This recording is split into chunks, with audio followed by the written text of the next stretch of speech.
Chapter 21, The Alchemical Matrix and the Path to Sovereign Core.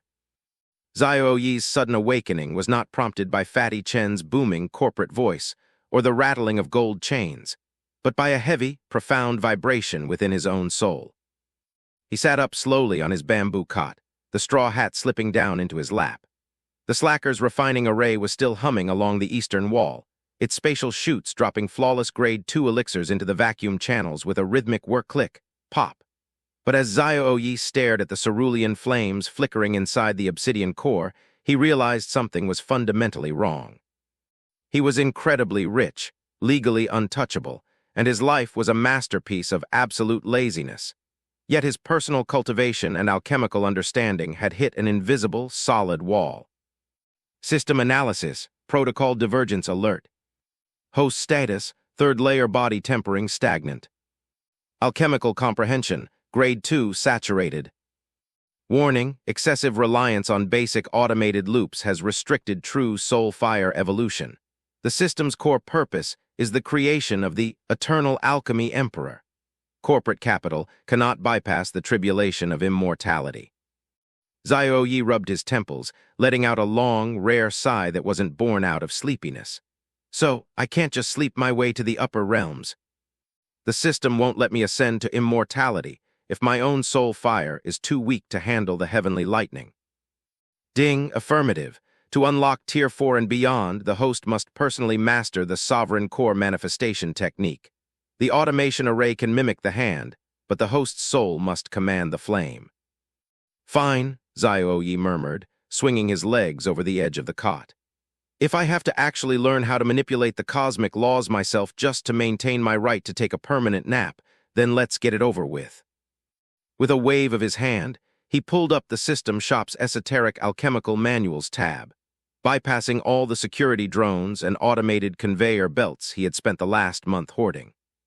He looked directly at his massive pool of accumulated system rewards, the massive dividends generated by the market flood into the inner sect.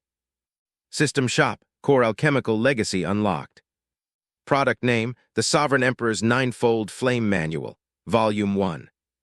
Cost, 2,500 system energy points. Description, the foundational soul cultivation methodology of the ancient alchemy emperors. Teaches the user how to divide their internal conscious spark into multiple independent threads, allowing them to perceive the elemental properties of herbs at a molecular, spiritual level. Raises manual and automated refinement purity limits toward the legendary 100% heavenly flawless tier. Purchase, Xiao-Ye commanded. Ding, 2,500 system energy points deducted. The Sovereign Emperor's Ninefold Flame Manual, integrated into Host's Sea of Consciousness. A sudden blinding flash of pure golden light erupted behind Xiao-Ye's eyes. It didn't hurt.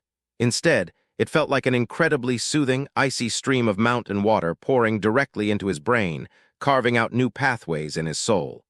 Suddenly, his perception of the geode chamber completely transformed. He didn't just see the Slacker's refining array as a piece of clockwork machinery anymore. He could see the individual, microscopic threads of fire chi dancing between the brass gears. He could smell the exact, molecular decay of the frostmint herbs sitting in the hoppers, identifying 3 separate structural impurities that even his advanced machine had failed to filter out. So this is true alchemy, Xiao-Ye whispered, his cerulean eyes glowing with a faint, deep golden ring around the pupils. Just as the mental integration finished, the iron gates of Shaft 9 opened, and Elder Mo Qing stepped inside. The old master wasn't carrying a financial ledger this time. He was carrying a single, heavily sealed wooden box wrapped in freezing talisman chains. Brat, Mo Qing said, his voice unusually solemn as he set the box on the stone table. The corporate expansion into the inner sect is done. Murong has secured his votes, but I didn't come here as a board member today. I came here as your master. Look at this. Mo Qing snapped the talisman chains, opening the lid. A blast of pure, blinding emerald light shot out, instantly lowering the temperature of the entire cave. Inside lay a single, twisting root that looked like a sleeping green dragon, its surface covered in natural, cosmic runes. A 9 heavenly dragon vein ginseng, Mo Qing breathed, his old eyes filled with a mixture of terror and reverence. A Tier 3 Earth-grade spiritual herb, The Grand Alchemical Council has challenged my core alchemy laboratory to an open duel at the next Grand Assembly. If we lose, they take back the iron mines, revoke my quarantine, and seize everything.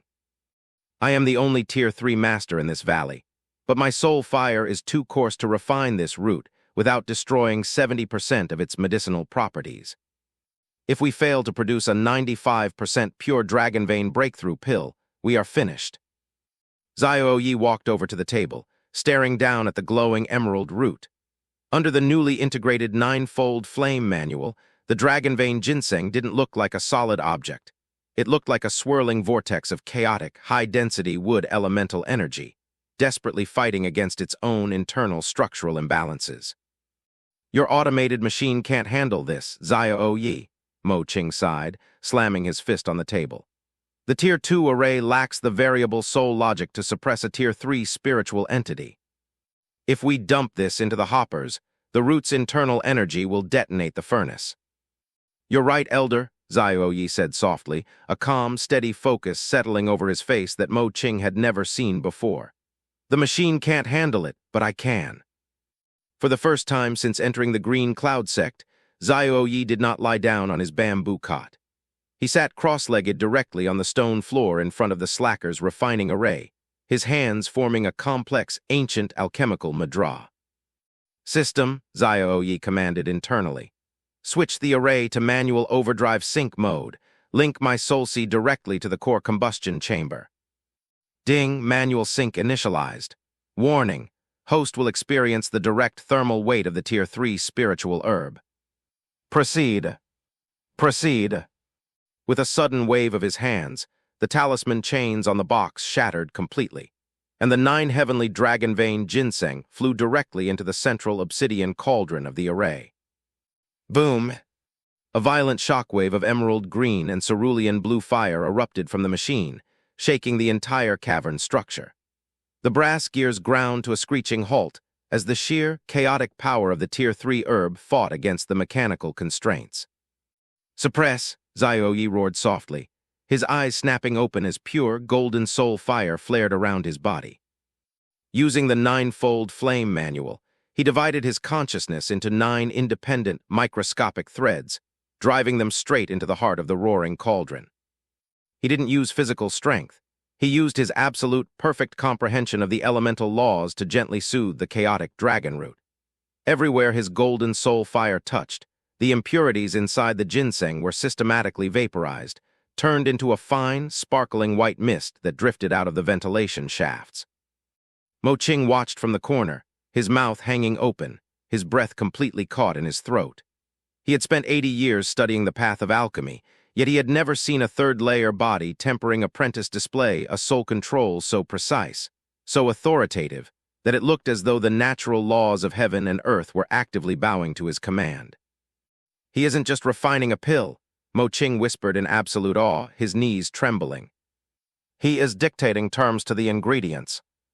For 3 straight hours, Xiao-Ye remained perfectly stationary, his mind operating at a hyper-calculating imperial level while his body remained completely relaxed.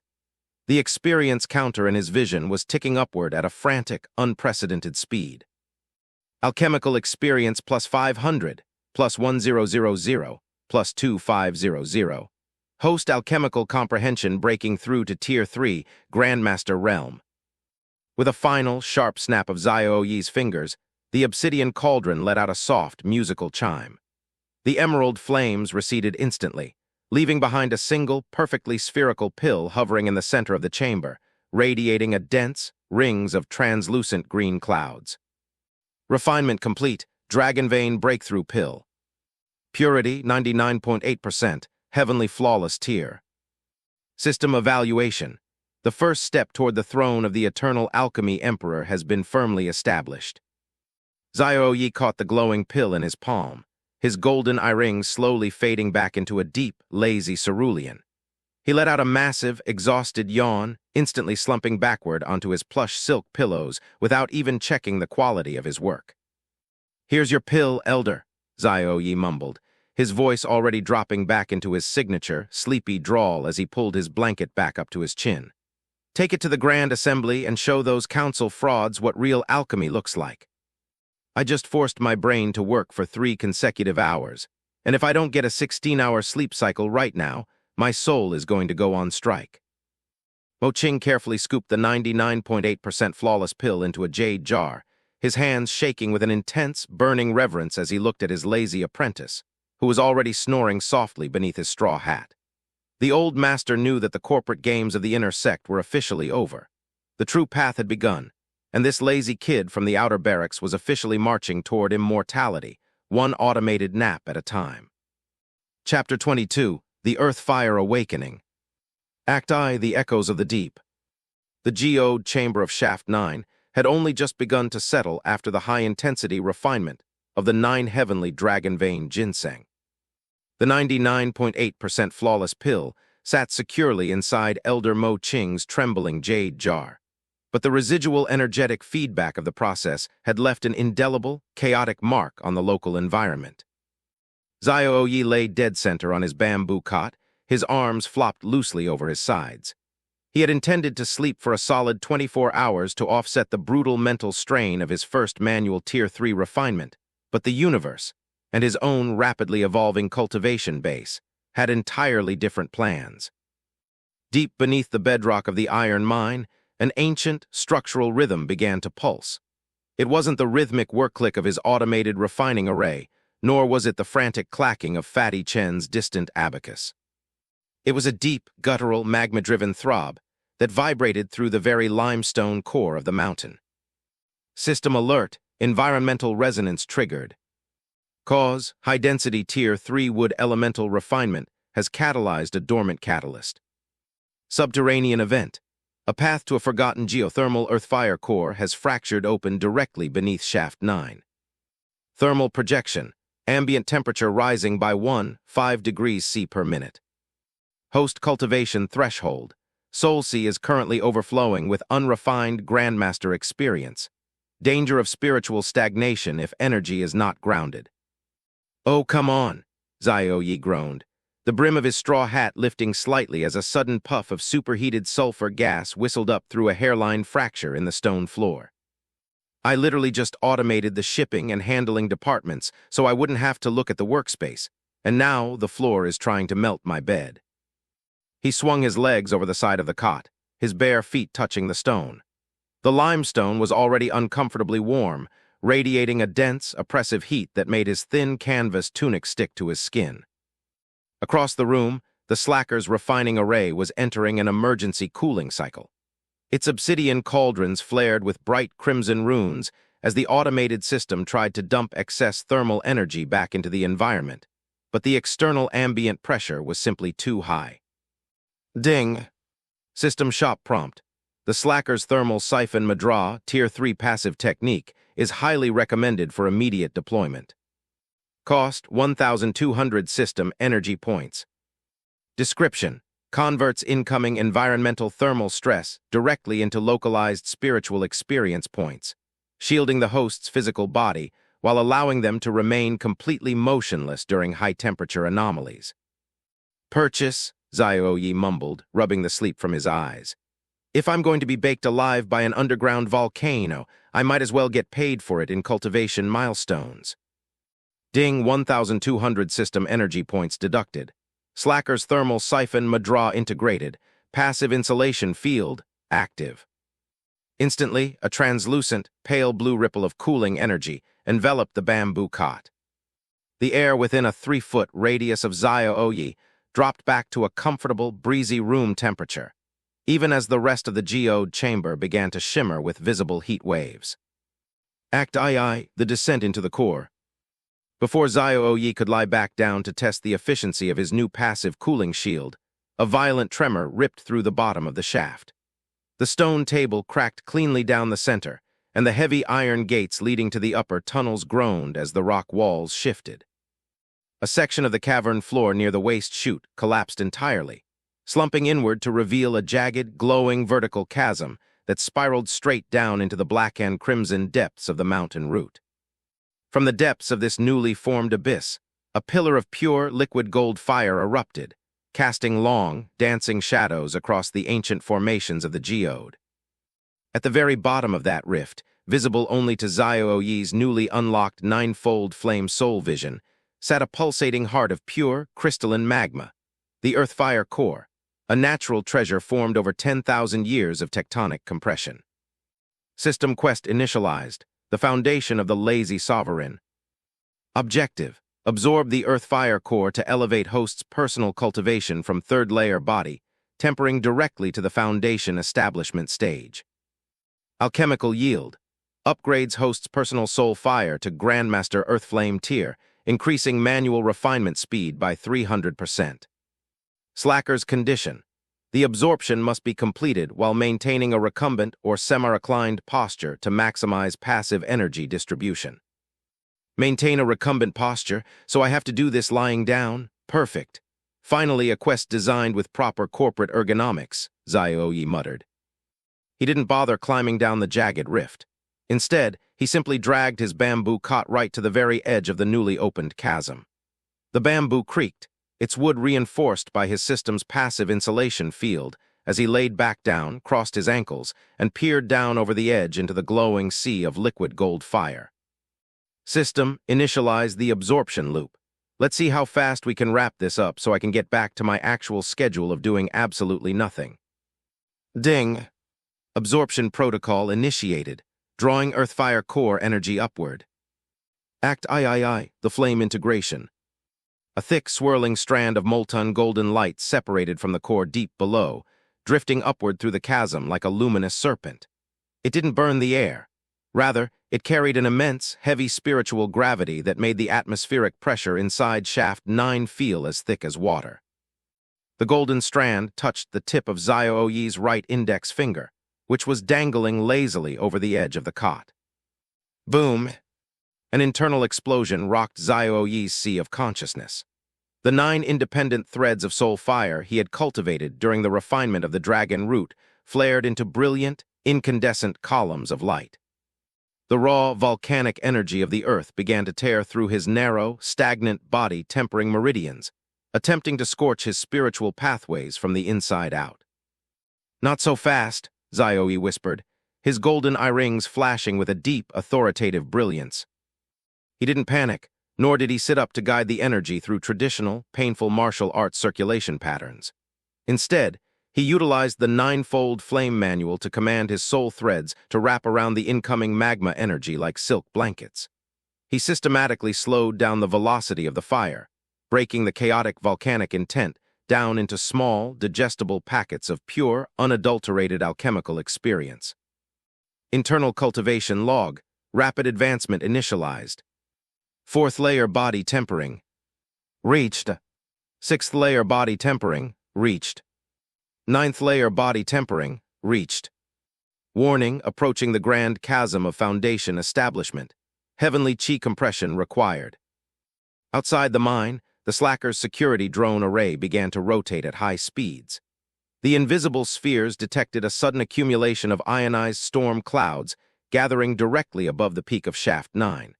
The preliminary signs of a minor heavenly tribulation triggered by an apprentice attempting to bypass the natural laws of physical progression through sheer alchemical absorption.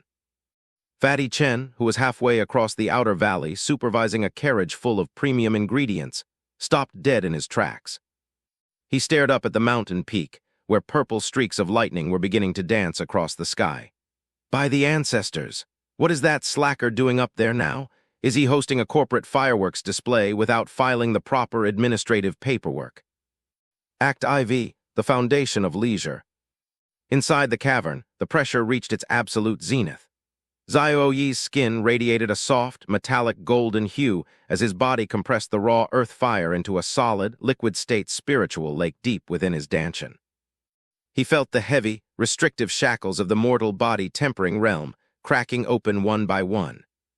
His perception expanded exponentially. He could hear the wind howling 3 miles outside the cave. He could feel the exact chemical composition of every iron ore deposit in the surrounding mountain, and his soul fire transformed from a simple cerulean spark into a profound, terrifying liquid gold essence.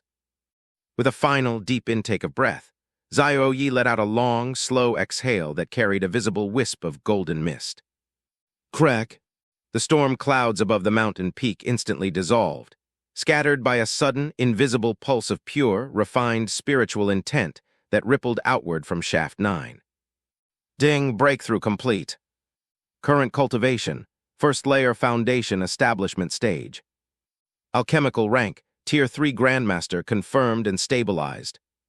Soulfire status, Golden Earth Flame unlocked purity potential, 96.5% baseline. Host status, exceptionally lazy, slightly sweaty, entirely safe. Xiao-Ye slowly pulled his straw hat back down over his face, his body feeling lighter, stronger, and infinitely more durable than it had 5 minutes ago.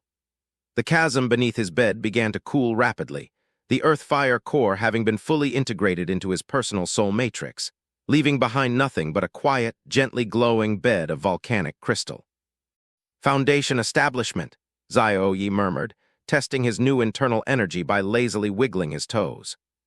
He could feel the golden liquid lake in his dantian operating completely on autopilot, automatically refining his breath into pure spiritual chi without him ever needing to sit in a meditative lotus posture again.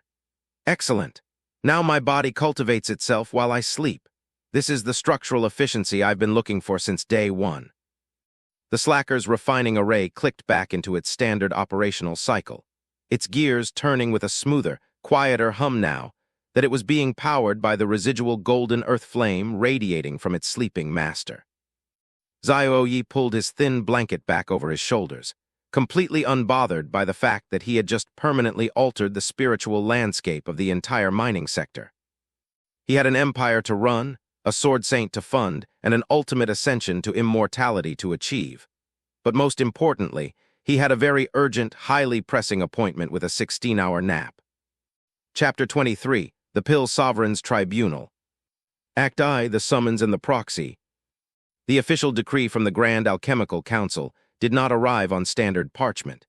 It arrived as a 3-foot-tall, crimson-lacquered jade tablet that flew through the outer valleys of the Green Cloud Sect under its own propulsion, humming with the oppressive, self-important spiritual pressure of 5 distinct Tier 3 alchemical masters. It crashed directly into the stone earth right outside the entrance of Shaft 9, splintering the rock and flashing with glowing red runes that broadcasted its contents to the entire mountain range. The Grand Tribunal Accusation and Challenge. Filing Party. The Supreme Alchemical Council of the Elixir Pavilion Defending Party. The Core Alchemy Laboratory of Elder Mo Qing the Xiao Chen Logistics Entity Charge. Distribution of unsanctioned, high-purity contraband suspected of utilizing demonic life force inversion, 92% plus purity anomalies. Under the founding charter of the Green Cloud Sect, we demand a 3-round public alchemical duel at the Sun Moon Arena. Failure to appear results in immediate asset liquidation and corporate forfeiture. Inside the cave, the ambient gold-flecked light from Xiao-Ye's newly absorbed earth-fire core illuminated the space with a warm, steady glow. The Slacker's refining array hummed softly, its newly integrated golden flame core processing standard herbs with a sound no louder than a purring cat. Xiao-Ye lay completely motionless on his bamboo cot, his straw hat resting squarely over his eyes. His new foundation establishment cultivation base was working perfectly on autopilot. The liquid golden lake within his dantian spun lazily, drawing in the ambient spiritual energy of the cave, and compressing it into pure, immortal foundation bricks without requiring a single conscious thought. "They're crying foul because our margins are killing them," Fatty Chen said, pacing near the stone table while furiously drinking from a flask of chilled plum wine. His velvet robes looked slightly rumpled. "Brother Xiao, this is a coordinated legal ambush. The Grand Alchemical Council knows they can't compete with our automated logistics, so they are trying to label our 92% and 94% pure elixirs as demonic medicine to scare the consumer base. If the public believes our pills contain hidden demonic side effects, our Q3 sales projections will drop by at least 70%. Elder Mo Qing sat on his stone stool, his heavy slate-gray master robes pulled tight around his broad shoulders. His weathered, soot-stained face was dark with fury. "The 3 rounds are locked by ancient sect law, Chen Fu. Round 1 is material recognition and sorting. Round 2 is elemental temperature speed refinement. Round 3 is the creation of a court-tier spiritual pill. I'm a Tier 3 master, but Elder Long of the Council has recently broken through to a half-step Tier 4 sovereign. If I go out there alone, his soul press will crush my furnace before the second round even begins. Mo Qing turned his gaze toward the bamboo cot, his eyes filled with a mixture of desperation and grim respect. Brat, I need your soul. I need you to pull the strings from behind the curtain, or our vertical monopoly becomes a corporate execution. Xiao-Ye didn't move. He didn't even adjust the hat. Elder, the Sun-Moon Arena is 3 miles up the mountain. Walking up those stone stairs would require at least 4,000 steps. The sheer caloric expenditure would set my personal cultivation back by a week. I am absolutely, completely unavailable for public appearances. I knew you'd say that, you beautifully lazy genius, Fatty Chen chimed in, stepping forward and aggressively pulling a velvet-trapped object from his spatial ring. He unveiled a heavy, bronze-plated headpiece inlaid with 2 large, flashing purple spirit gems. Behold, the Soul Proxy Resonance Crown. I bought it from a black market smuggler from the central continent for 3,000 high-grade stones. It allows a high-level cultivator to project their entire soul awareness and alchemical intent directly into another person's sea of consciousness across a distance of 5 miles. Xiao-Ye tilted his straw hat back with one lazy finger, peering at the heavy bronze crown. So, I wear the hat, I stay in bed, and Elder Mo Qing does all the actual physical standing, waving, and furnace stoking. Exactly, Fatty Chen beamed. You provide the imperial alchemical brain power. Mo Qing provides the physical vessel and the official corporate face. You don't have to lift a single finger, Xiao-Ye.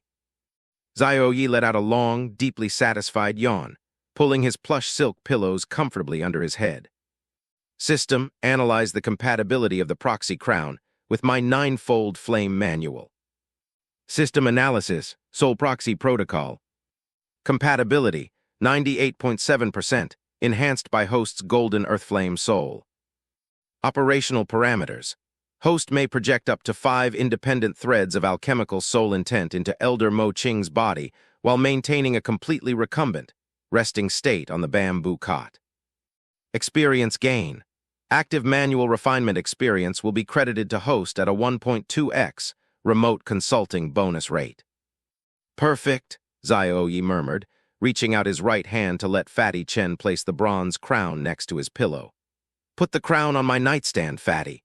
Tell Chairman Murong to deploy the White Peak Vanguard to secure the arena perimeter so no one interrupts my signal. Elder Mo Qing, prepare your body. You're about to become the most terrifyingly efficient puppet in the history of the alchemical arts. Act II, the Sun-Moon Arena Assembly. The Sun-Moon Arena was packed to absolute capacity. Over 8,000 inner and outer sect disciples lined the white marble amphitheater, their murmurs rising like a collective tide. The air was thick with tension, divided strictly down the middle. On one side sat the wealthy elite disciples of Sword Saint Murong's White Peak Coalition, all carrying high-purity Shaft 9 elixirs. On the other sat the traditionalists, the conservative elders, and the remnants of the old guard loyal to the elixir pavilion. In the center of the white marble stage stood 3 massive, identical bronze cauldrons radiating dense spiritual energy. On the left side of the stage stood Elder Long, the Grand Alchemical Council's champion. He was an ancient man with long, silver hair that trailed down to his waist, wearing robes of pure shimmering gold needlework that designated his elite status. His eyes were cold, small, and sharp, and a faint, undulating ripple of transparent purple soul flame flickered passively around his fingers, the signature of a half-step Tier 4 alchemical sovereign. Where is the rogue merchant and his soot-faced master? Elder Long sneered, his voice amplified by spiritual energy to echo across the marble stands. Has the core alchemy laboratory realized the weight of their demonic sins? Have they fled the mountains rather than face the judgment of the Pill Sovereign's tribunal? Before the crowd could roar in agreement, the heavy iron gates of the arena southern entrance swung open. Elder Mo Qing walked out onto the stage. He moved with a strange, remarkably smooth, almost gliding gait. His eyes were wide open, glowing with a deep liquid golden ring around the pupils that looked completely unnatural for an old iron miner. He wore the bronze Soul Proxy Resonance crown hidden beneath a heavy gray hood, his hands tucked loosely inside his fur-lined sleeves. He didn't carry an alchemical basket, a herb ledger, or a personal fire seed. He looked less like an anxious defendant, and more like a man who had just taken a very high-quality muscle relaxant. 3 miles away, deep inside the cold geode chamber of Shaft 9, Xiao-Ye lay flat on his back, his eyes closed under his straw hat, his fingers forming a lazy, loose madra on his blanket. Remote soul proxy connection, stable. Target link, Elder Mo Ching, 100% control latency, 001 ms. Active soul threads deployed, 3 of 9. Current host state, extremely comfortable, light breathing. Let's get this over with, old man. Mo Ching's mouth opened, but the voice that came out carried a slow, detached, completely unbothered cadence that belonged entirely to Xiao-Ye. The sun is hitting the arena at an angle that makes me want to take an early evening nap. State the rules of the first round so we can finish our corporate restructuring. Elder Long's silver eyebrows twitched with intense irritation at the absolute lack of respect. Arrogant fool, the first round is the gathering of the 1,000 roots, before you sit 20 separate spatial bags containing mixed, degraded spiritual herbs. You have exactly 3 minutes to blind sort them by age, elemental density, and molecular purity without opening the bags, using only your soul sense. The deviation must be less than 1%. Act I, the first 2 rounds. A massive sand timer was flipped by the chief disciplinary judge, its golden grains beginning to fall with a sharp, rushing sound. Begin, the judge roared. Elder Long immediately closed his eyes, his hands exploding into a flurry of complex, rapid finger movements. His purple half-step sovereign soul flame flared outward, wrapping around the 20 spatial bags like a net. He began sweating instantly, his consciousness working at maximum capacity to probe the dark interiors of the spatial storage matrices, cataloging the microscopic variations in the ancient roots. On the other side of the stage, Elder Mo Ching didn't move. He stood perfectly still, his hands still tucked inside his sleeves, his golden-ringed eyes staring blankly at the marble floor as if he had forgotten he was in a duel. Look at him, Mo Ching has completely frozen, a traditionalist elder shouted from the VIP boxes. He can't even penetrate the spatial shielding of the bags. The fraud is exposed. Fatty Chen, sitting in the front row next to Sword Saint Murong, merely chuckled, casually eating a handful of roasted spiritual almonds. Watch the hands, gentlemen, or rather watch the complete lack of hands. Deep in Shaft 9, Xiao-Ye lazily shifted a single soul thread in his brain. 9-fold flame manual, molecular spatial scan active. Instantly, through the proxy connection, Mo Ching's hidden golden soul intent shot across the arena floor like an invisible, hyper-focused laser beam. It didn't probe the bags one by one like Elder Long's flame. It simply bypassed the spatial shields entirely, reading the molecular data of all 20 bags simultaneously in a fraction of a single second. With exactly 2 minutes left on the timer, Mo Ching casually lifted his left foot and tapped the marble floor once. Banged! A soft, golden shockwave traveled through the stone. The 20 spatial bags on his table instantly hopped into the air, spinning in perfect, synchronized arcs before landing in a neat, straight vertical column, perfectly sorted from lowest purity to absolute highest. The sand timer was still half full. The Chief Justice rushed down to the table, his analytical jade slip scanning the sorted column. His face turned entirely white, his hand shaking so violently he nearly dropped his registry token. The Shaft 9 entry, 20 bags sorted perfectly. Identification deviation, 0%. Time elapsed, 4 seconds. The entire arena went dead silent. Elder Long snapped his eyes open, his purple flame flickering out in a burst of sheer shock as he looked at his own unfinished pile, then at Mo Ching's immaculate, automated arrangement. Impossibility, Long roared, his silver hair flying wild. Not even a Tier 4 sovereign could sort spatial contents without active hand madras. What demonic trickery is this? It's called efficient asset allocation, old man, Mo Ching said with a slow, heavy yawn that matched Xiao-Ye's exact physical state 3 miles away. You're spending too much energy moving your arms. It's highly inefficient. Let's move to round 2. The air down here is getting warm. Round 2, elemental temperature speed refinement, was an absolute slaughter. The goal was to melt a solid block of high-grade glacial black iron ore, using only personal soul fire within 60 seconds. Elder Long unleashed his absolute maximum power, his purple flame turning into a roaring, localized vortex that hammered against the black iron block, slowly melting it into a glowing crimson liquid by the 55th second, leaving him gasping for breath, his core energy severely depleted. When it was Mo Qing's turn, Xiao-Ye simply rooted a tiny droplet of his newly integrated golden earth flame through the resonance crown. Mo Qing casually blew a gentle, lazy breath toward his iron block. Whoosh! A single, thin stream of liquid gold flame zipped through the air. The moment it touched the high-grade glacial iron, the metal didn't just melt. It instantly vaporized, turning into a perfectly purified, glowing pool of liquid steel within exactly 2 seconds. The thermal intensity so pure that the stone table beneath it melted into glass. Alchemical experience plus 3000. Host remote competency level, rising. System notice. The Grand Council's champion is experiencing severe psychological destabilization. Act IV, the Imperial Sovereign Conflict. Elder Long stood behind his third bronze cauldron, his golden robes soaked through with nervous sweat, his silver hair matted against his forehead. He looked at the final round requirements, the creation of a Tier 3 soul-condensing sovereign pill.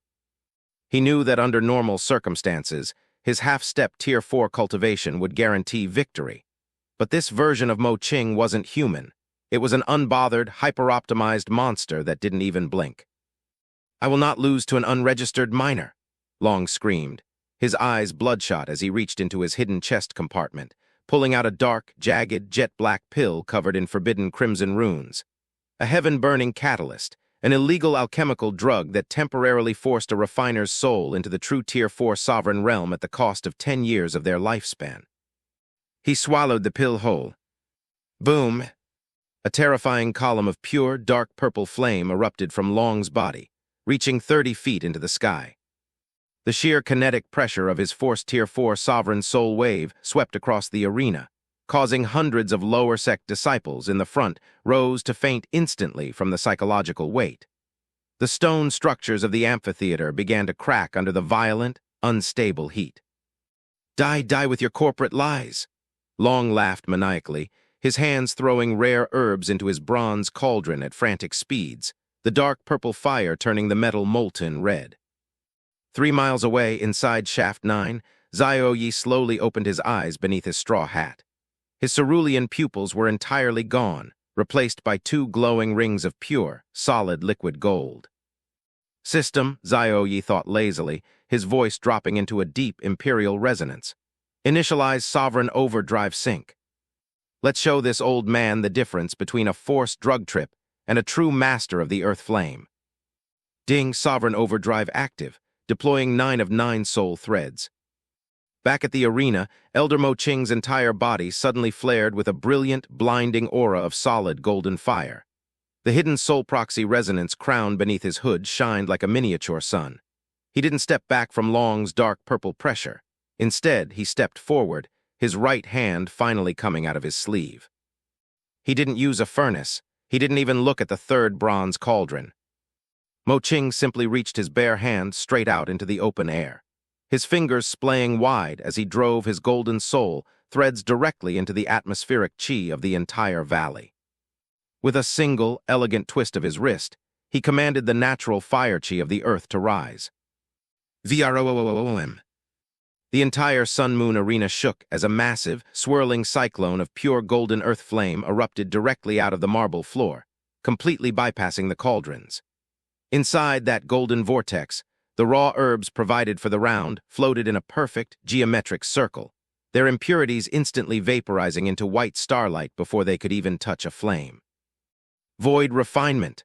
Sword Saint Murong stood up for the first time, his cold, colorless eyes wide with absolute shock, his hand gripping his invisible hilt.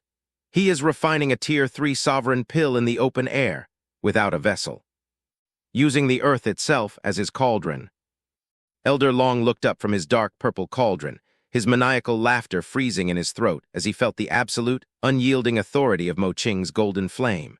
It wasn't just stronger, it was higher in the cosmic hierarchy. His forced Tier 4 purple flame was literally whimpering, bowing down toward the golden earth fire like a common soldier kneeling before a crown emperor. With a final, sharp snap of Mo Qing's fingers, the golden cyclone collapsed inward, condensing the raw spiritual energy of the entire valley into a single, blinding point of light. Chime! A sound like an imperial harp echoed across the mountains. The golden fire vanished, leaving behind a single, flawless emerald pill floating in the center of the stage. It didn't have standard medicine rings. It had 3 distinct, glowing miniature gold clouds orbiting its surface. The legendary mark of a Tier 3 heavenly flawless sovereign pill, 100% purity. Refinement complete, sovereign soul condensing pill. Purity, 100%, absolute flawless tier. Host cultivation log, alchemical core stabilized at first layer foundation establishment. Progress toward immortality, 12% completed. Elder Long stared at the gold cloud pill, his dark purple flame shattering into thousands of harmless sparks as the illegal drug wore off. He let out a massive spray of dark blood, collapsing chest first onto the marble stage, his furnace cracking completely down the middle, his status, his monopoly, and his sanity permanently broken. Act V, the slacker's dividends. The chief disciplinary judge fell to his knees before Mo Qing, holding the official sect ledger above his head with trembling hands. The winner, by absolute cosmic dominance, the core alchemy laboratory of Shaft 9, the Grand Alchemical Council's monopoly is officially dissolved by sovereign decree. The White Peak Coalition erupted into a deafening, thunderous roar of corporate victory, throwing high-grade spirit stones into the air like rain. Fatty Chen was already on his feet, aggressively pulling out his gold-plated abacus to calculate the immediate liquidation value of the Elixir Pavilion's seized warehouses. But Elder Mo Qing didn't stay to celebrate, nor did he offer a victory speech to the roaring crowd. The golden rings in his eyes slowly faded back to his normal, tired gray. He turned around, tucked his hands back into his sleeves, and walked off the stage with that same smooth, unbothered, gliding pace. 3 miles away, in the quiet, dim sanctuary of Shaft 9, Xiao-Ye let out a massive, bone-deep yawn, pulling the bronze resonance crown off his head and tossing it onto the stone floor with a clatter. His eyes closed instantly under his favorite straw hat, his blanket pulled securely up to his ears as the mechanical work click. Pop of his automated refining array filled the room with its peaceful, familiar rhythm. Tribulation status, resolved via absolute remote superiority. Seized corporate assets allocated, 85,000 high-grade stones. Current host state, deep REM sleep cycle initiated, 98% efficiency. Laziness quotient, imperial.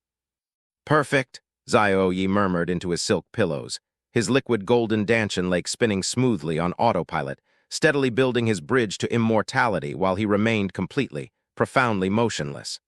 The monopoly is secure, the old man has his trophy, and I don't have to look at another public assembly for at least 300 years. Good night, market. Chapter 24, The Automatic Accumulation and the Golden Elixir Core.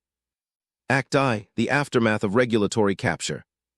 The morning following the absolute destruction of the Grand Alchemical Council did not see Xiao-Ye celebrating in the upper palaces. Instead, Shaft 9 had returned to its natural, beautiful state of absolute, industrial-scale leisure. The only difference was that the white marble paths leading down to the lower mining valleys were now physically blocked by ironclad checkpoints bearing the double emblem of the White Peak Coalition and the Xiao-Chen Logistics Group. The entire asset portfolio of the Elixir Pavilion, 14 high-altitude drying terraces, 3 ancestral coppermine contracts, and 6 subterranean storage vaults, had been liquidated and transferred into the corporate ledger of the Shaft 9 cartel within 48 hours of Elder Long's public defeat. Inside the geode chamber, the Slacker's refining array had automatically upgraded itself using the residual energy of the newly absorbed Earth-Fire core. The central cauldron was no longer cold obsidian. It was a deep, translucent block of volcanic jade that glowed with a soft, internal liquid gold radiance. The mechanical arms moved with a terrifying, silent fluidity, dipping raw frost grass into the golden heat and processing Tier 2 and Tier 3 medicinal bases at a rate that defied all traditional laws of spiritual physics. System Passive Yield Report, Sovereign Cartel Phase. Current holdings, 127,400 high-grade spirit stones, liquid. Automated Production Purity Baseline, upgraded to 96.2% via Golden Earthflame Resonance. Host passive cultivation throughput, 1,200 Chi compression units/hour. Current state, first layer foundation establishment, stabilizing effortlessly. Xiao-Ye lay perfectly flat on his upgraded bamboo cot, which was now suspended 3 inches off the ground by a passive magnetic levitation array he had purchased from the system shop to eliminate the friction of common terrestrial floor vibrations. His straw hat sat over his face, rising and falling in perfect rhythmic intervals. "Brother Xiao, the Imperial trade envoys are crying at the front gate." Fatty Chen's voice preceded his physical arrival by at least 20 seconds. The fat merchant bounced into the geode chamber, his violet velvet robes now heavily encrusted with rare pearls from the Eastern Sea, his gold-plated abacus clicking so fast the beads were practically a blur of metallic sound. Behind him, 2 high-grade mechanical wooden puppets, purchased to replace human labor, carried an iron chest that clanked heavily with the weight of premium raw materials. "Let them cry, Fatty," Xiao-Ye's voice drifted out from beneath the straw hat, slow and smooth like honey. "Tell them our corporate office hours are strictly limited to the 3rd Tuesday of every leap year, between the hours of 4 and 4:15 in the morning.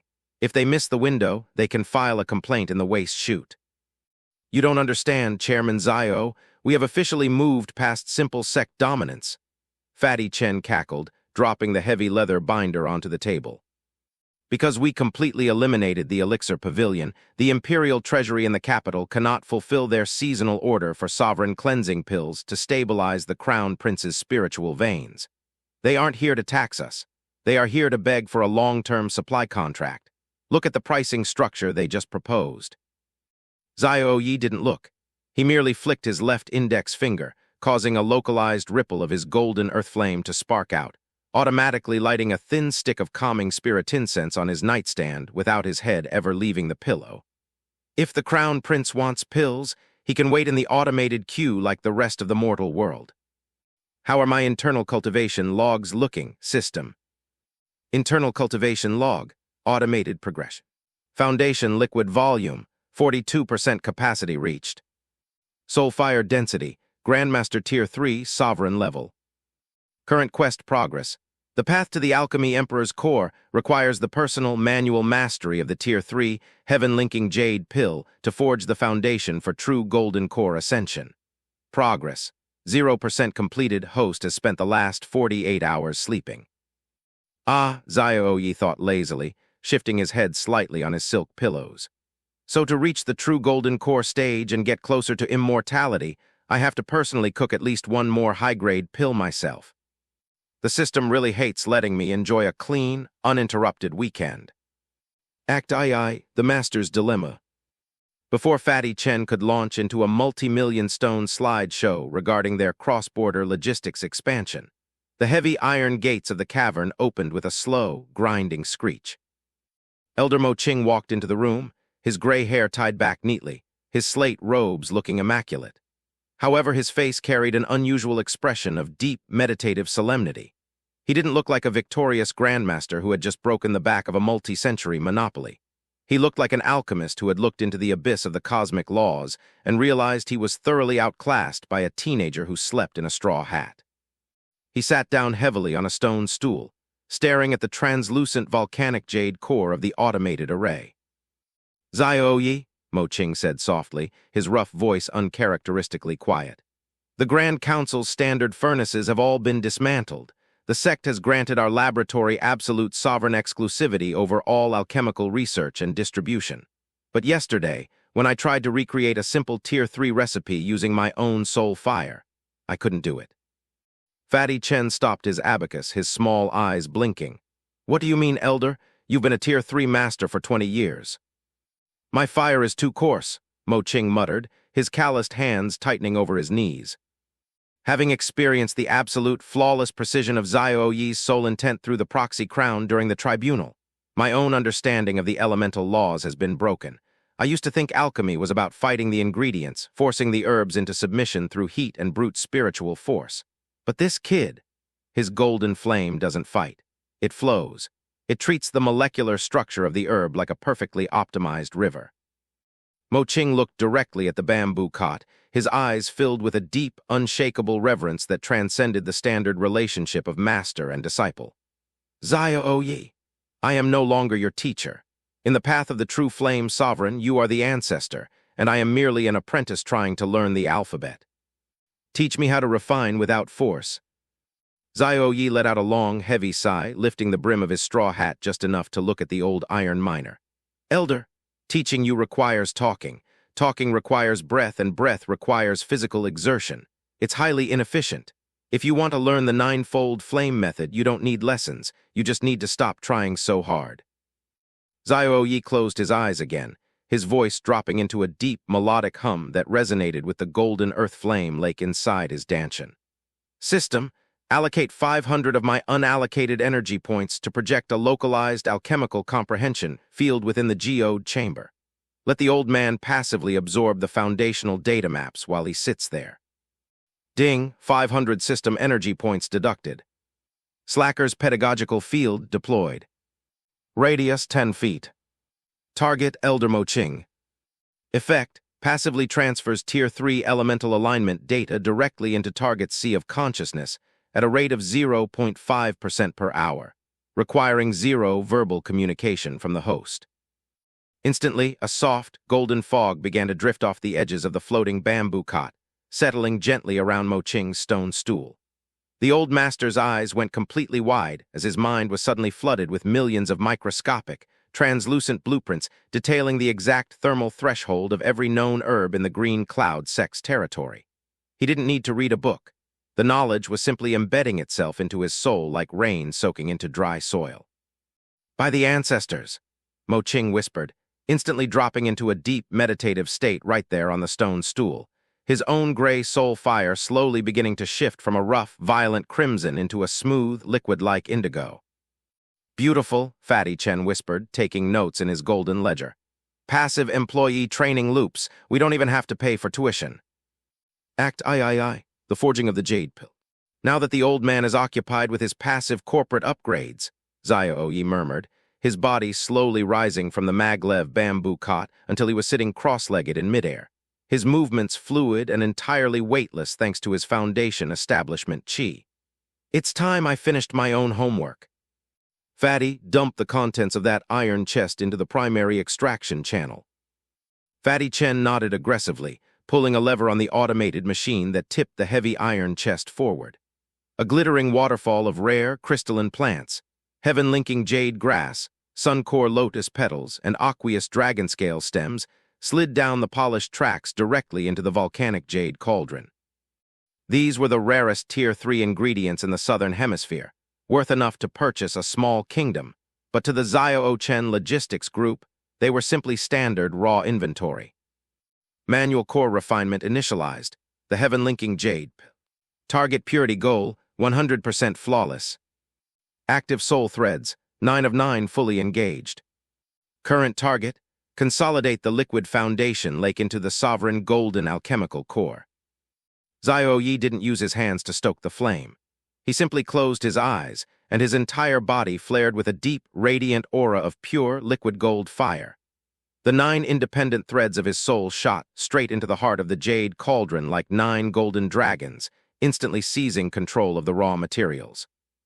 Unlike the chaotic struggle of his first manual attempt, Xiao-Ye's new foundation establishment cultivation allowed him to operate with absolute, effortless mastery.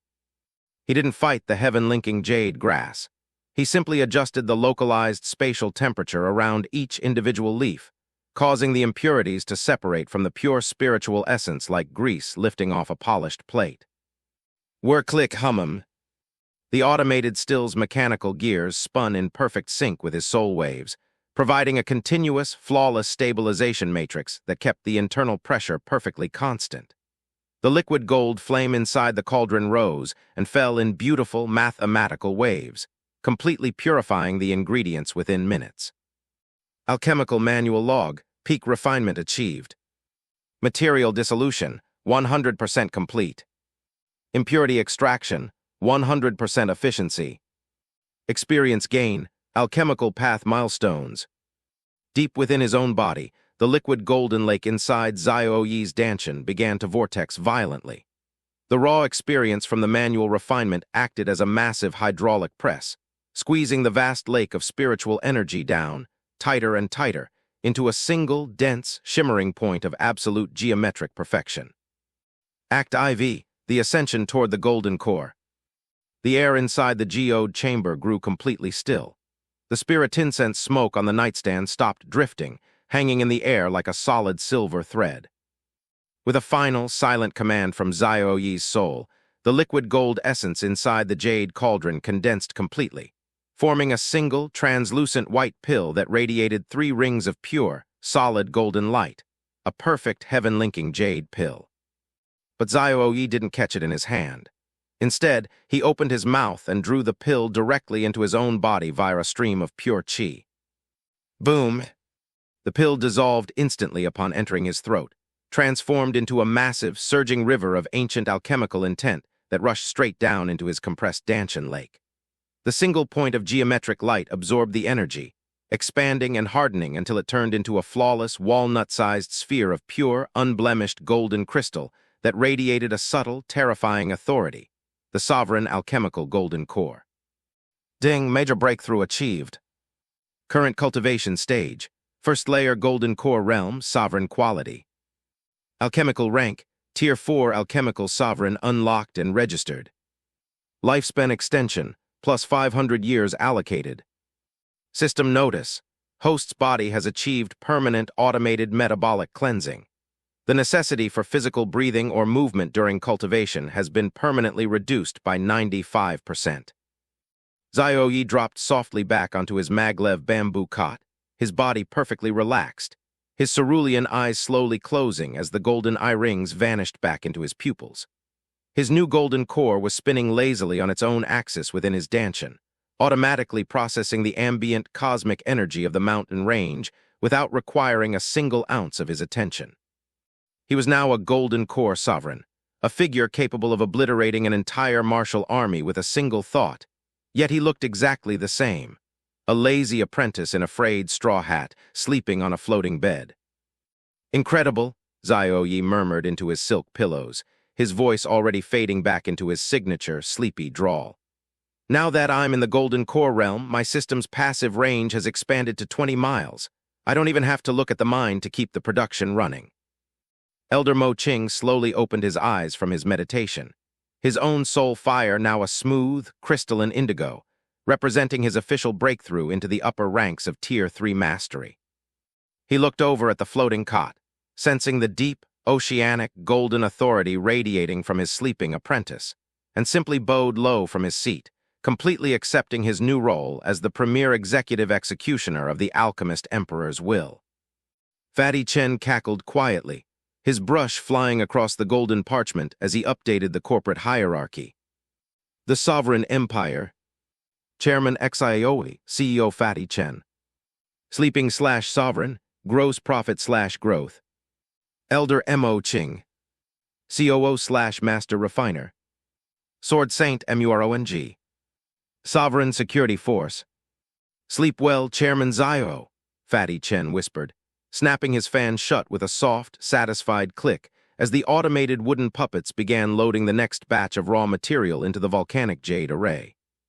The imperial contracts are signed, the core is formed, and our corporate path to immortality is officially running on 100% automated interest. Chapter 25, The Imperial Decree and the Sovereign Scale. Act I, The Logistics of an Empire. The formation of the sovereign alchemical golden core deep within Xiao-Ye's dantian did not result in a grand spiritual display across the mountain peak. There were no sky-rending lightning bolts or dramatic declarations to the heavens. Instead, the breakthrough manifested as a profound, geometric silence that settled over Shaft 9. The liquid gold core spun lazily on its own axis, drawing in the surrounding spiritual qi of the Iron Valley with the silent efficiency of a deep-sea vortex, converting the raw energy into refined, high-density cultivation foundation bricks while its host lay completely motionless.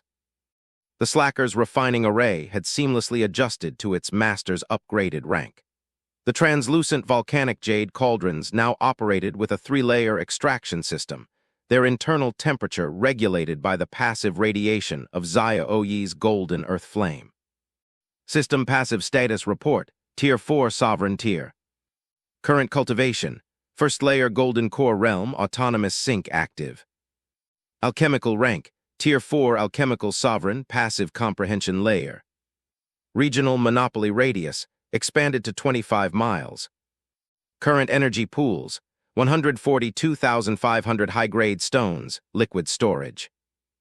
Xiao-Ye lay perfectly horizontal on his maglev bamboo cot, the frayed straw hat tilted downward to block out the soft, golden light humming from the volcanic jade array. His right arm hung loosely over the edge of the mattress, the tip of his middle finger hovering precisely 2 inches above a newly installed automated cooling vent. Brother Xiao, the Grand General of the Western Border, has officially bypassed the Imperial Tax Ministry. Fatty Chen came bursting through the reinforced gates, his violet velvet robes trailing behind him like a dark cloud. He was followed by 4 high-grade mechanical wooden puppets, each carrying a massive brass trunk bound with heavy iron padlocks. Chen slammed his gold-plated abacus onto the stone table, the metallic clicking sound cutting through the quiet hum of the cavern. "Look at these manifests, Xiao-Ye," Fatty Chen roared, his round face glowing with a deep financial fervor. "The Western Vanguard has refused the official Imperial supply chain entirely. They just delivered 3 tons of raw, unrefined blood iron route directly to our lower docks. They want to trade their entire regional mineral harvest for 500 jars of our 96% pure sovereign cleansing pills. The margins are absolutely disgusting." Xiao-Ye let out a slow, heavy breath that didn't even disturb the straw hat. "Fatty, I have explicitly stated that any transaction involving the word tons must be processed through the secondary automated intake chute. The sheer acoustic weight of your excitement is interfering with my core stabilization. This is no time for basic resource management, you magnificent slacker," Fatty Chen shouted, sliding an updated corporate manifest directly onto the edge of the bamboo cot. "The Imperial capital has noticed the deficit. They are losing control of the military supply lines because our high-purity pills make their state-sanctioned alchemists look like amateur street performers." Act II, the capital's audit. Before Fatty Chen could open the heavy brass trunks, a strange, high-pitched ringing sound vibrated through the entrance tunnels of the shaft. The heavy iron gates didn't open. Instead, they began to frost over, a thin layer of crystalline blue ice creeping across the reinforced metal until the mechanisms ground to a frozen halt. A tall, slender figure stepped through the freezing mist. It was a man clad in the long, white silk robes of the Imperial Academy's High Judicial Bureau, carrying a silver-bound ledger and a heavy, dark iron scale, the sovereign audit balance, a legal artifact used by the capital to measure the spiritual purity of regional commerce. "Elder Mo Qing's laboratory has exceeded its legal production quota by 400%, the auditor stated, his voice cold, flat, and entirely analytical. His eyes swept across the geode chamber, stopping briefly on the volcanic jade array before landing on the floating bamboo cot. "I am Grand Auditor Shen of the Imperial Registry. By decree of the Crown Prince, all independent alchemical extraction within a 50-mile radius of the Green Cloud Sect is hereby placed under Imperial custody pending a state purity audit." Elder Mo Qing stepped out from the shadow of the central array, his new indigo soul fire flickering passively around his calloused fingers. "The Grand Council's charter was dissolved by legal tribunal, Auditor Shen. Our production is legally bound to the sect's national defense architecture under Sword Saint Murong's vanguard." "The Sword Saint answerable to the sect master," Auditor Shen replied smoothly, lifting the dark iron scale. "But the sect master is answerable to the Crown Prince. Place 100 units of your premium output onto the scale. If the purity exceeds the national safety threshold of 90%, this facility will be seized as an unregulated threat to the Empire's spiritual stability." Fatty Chen's jaw dropped, his hand tightening around his gold abacus. "An economic seizure? We've already integrated the logistics into 3 separate peak factions. You can't just audit a monopoly out of existence." Act III, the automated rejection. Xiao-Ye didn't rise from his cot. He didn't even remove the straw hat. But deep within his dantian, the walnut-sized sovereign golden core clicked forward by 1 single degree. "System shop prompt, The Slacker's Regulatory Shield, Tier 4 Passive, is available. Cost 2,000 system energy points. Description: emits a high-density, localized alchemical field that matches the exact legal parameters of any scanning artifact within a 10-mile radius, automatically displaying compliant data while maintaining true output purity. Purchase, Xiao-Ye thought lazily. Ding, 2,000 system energy points deducted. Regulatory shield active. With a faint flick of Xiao-Ye's left hand, a single ceramic jar of Grade 3 Sovereign Cleansing Pills rolled off the automated assembly line, slid down the translucent spatial chute, and landed softly onto the left plate of the dark iron scale held by the auditor. Auditor Shen closed his eyes, channeling his soul energy into the artifact to measure the molecular deviation.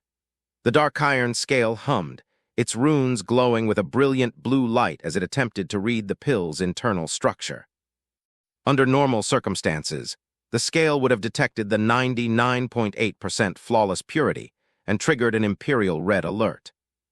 But as the scanning wave passed through the Slacker's regulatory shield, the data was automatically intercepted, scrubbed, and downsampled to exactly 89.9%, precisely 0.1% below the imperial seizure threshold. The dark iron scale let out a dull, flat ding. The blue runes faded into a neutral, unbothered gray. Auditor Shen opened his eyes, staring down at the display with a look of profound, unmitigated confusion. He scanned it again. The result remained identical, 89.9%, perfectly legal, perfectly ordinary, and entirely beneath the interest of the capital's high-level seizure laws. 89.9, Shen whispered, his analytical voice cracking slightly. But the reports from the Western Vanguard stated the purity was high enough to cure spiritual rot in 20 minutes.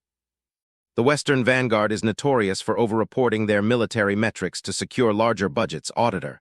Fatty Chen lied smoothly, instantly recovering his posture and snapping his silk fan open with a sharp crack. As you can see by the official imperial scale, our pills are thoroughly average, entirely mundane, and completely compliant with all regional trade standards. We are simply very good at marketing. Act IV, the sovereign path ahead. Grand Auditor Shen stood there for a long moment, looking between the neutral scale and the lazy, sleeping figure on the floating cot. The sheer lack of ambition radiating from the room was palpable. There were no grand ambitions here, no high-level martial plots, just a boy in a straw hat sleeping next to a clockwork machine that apparently made average pills slightly faster than normal. The registry is clear, Shen grunted, lower the scale and pulling his freezing mist back into his sleeves. Your facility remains within the legal bounds, but remember the Imperial Triennial Assembly takes place in 6 months. If your output deviates by even a fraction of a percent above the line before then, the Treasury Guards will return.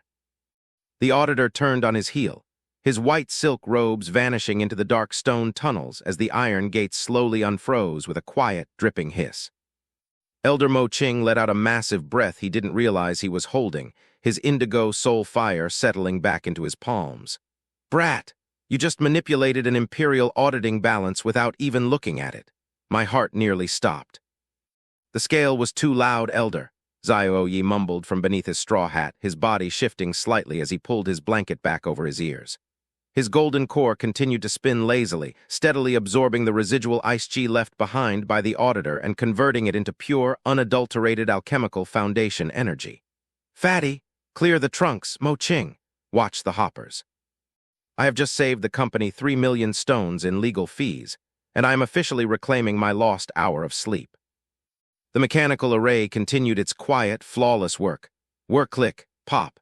As the future alchemy emperor drifted back into a deep, uninterrupted slumber, fully protected by the very laws designed to control him. Chapter 26, The Bureaucratic Loophole and the Golden Seed.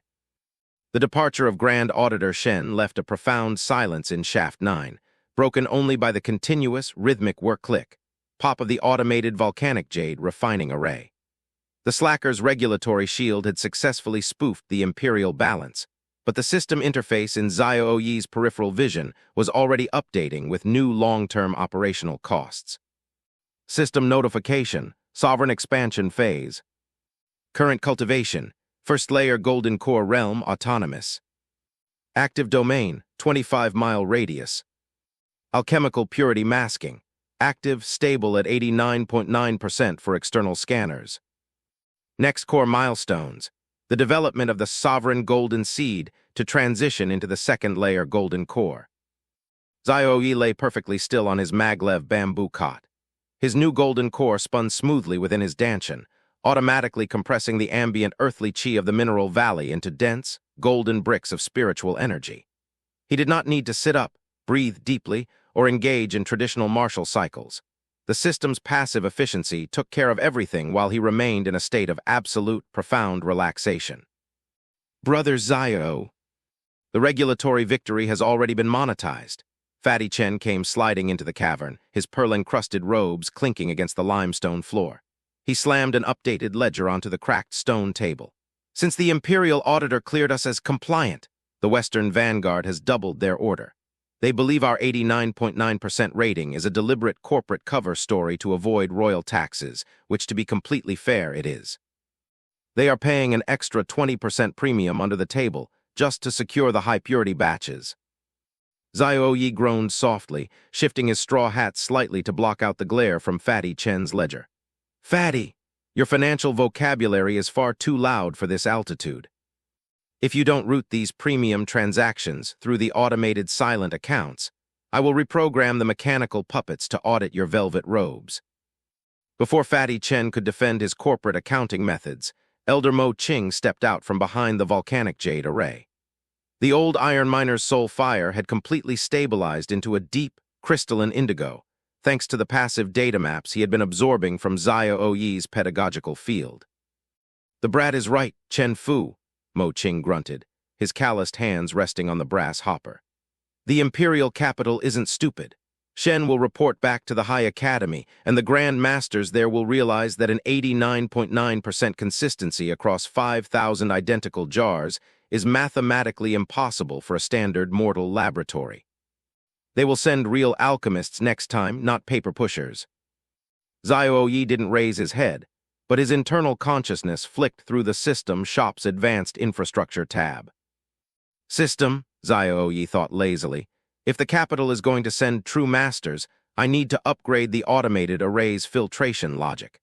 Purchase the Sovereign Molecular Blending Core and install it directly into the volcanic jade matrix.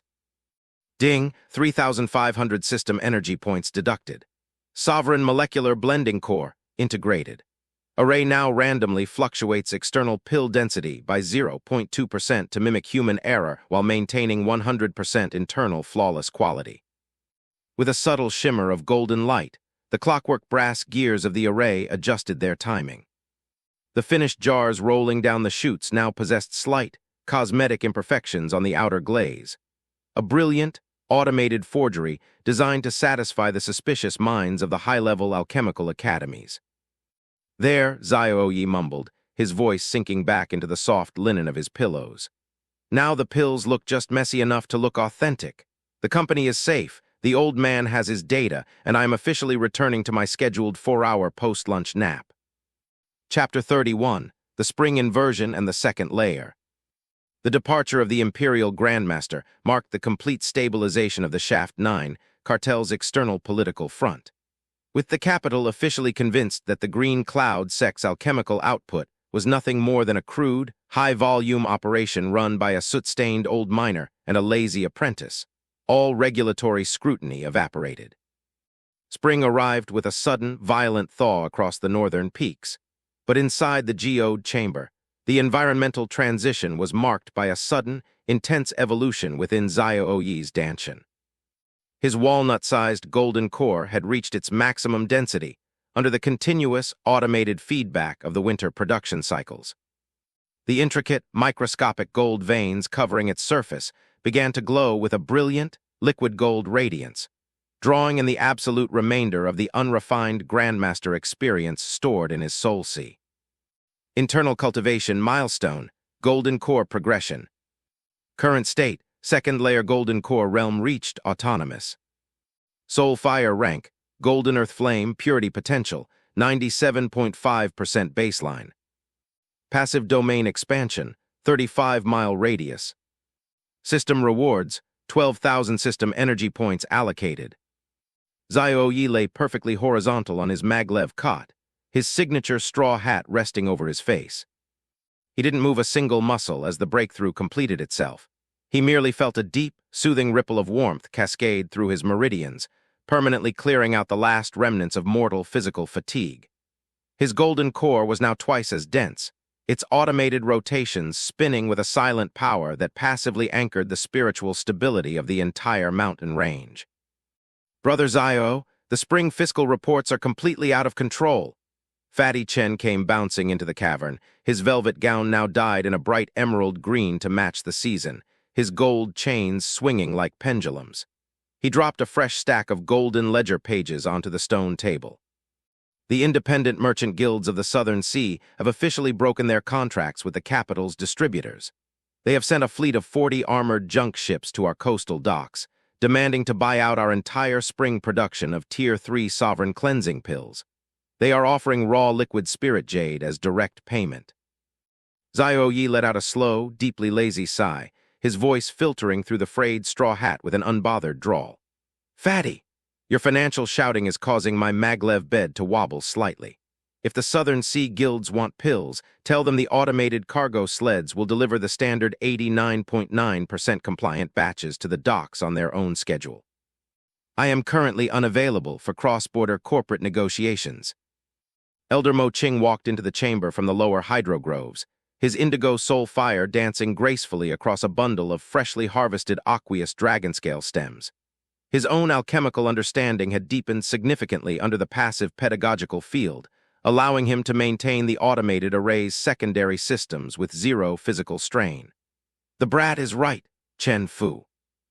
The Southern Sea Fleet is a massive economic opportunity, but it also means our logistics line now extends outside the sect's borders.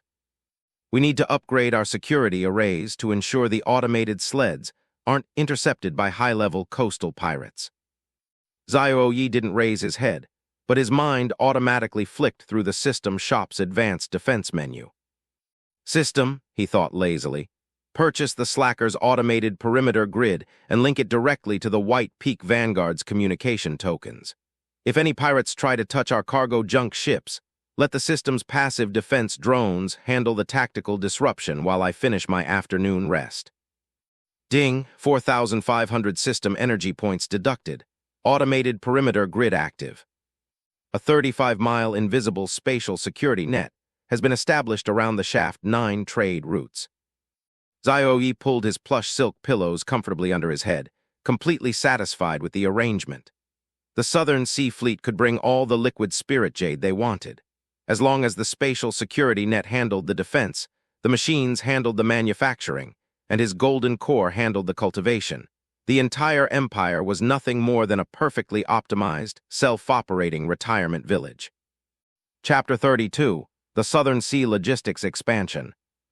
The integration of the Southern Sea Merchant Fleet into the Shaft 9 distribution network marked the official transition of the Xiao-Chen Logistics Group from a local sect monopoly into an international alchemical cartel. The coastal docks of the Green Cloud Sect, once used for minor regional trade, were now crowded with massive, iron-ribbed junk ships bearing the silverleaf flags of the southern merchant lords. The trade mechanism had been completely automated by Fatty Chen's engineering teams under Xiao-Ye's passive system blueprints.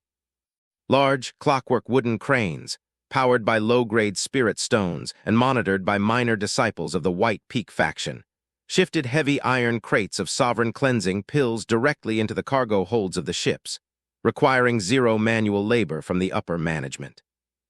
Inside the geode chamber, the volcanic jade array had been expanded to include a third distillation chamber, the sovereign hydration core, specifically designed to process the massive quantities of liquid spirit jade delivered by the Southern Fleet. System production audit, Southern Sea integration. Raw material intake, 400 gallons of liquid spirit jade/week. Automated output purity, 96.5% internal baseline. External masking, stable at 89.8% via the blending core. Host passive cultivation throughput, 1,500 chi compression units/hour. Xiao-Ye remained floating on his maglev bamboo cot, his arms folded behind his head, his straw hat tilted back just enough to allow the automated honey vine to drop a single bead of sweet juice onto his tongue.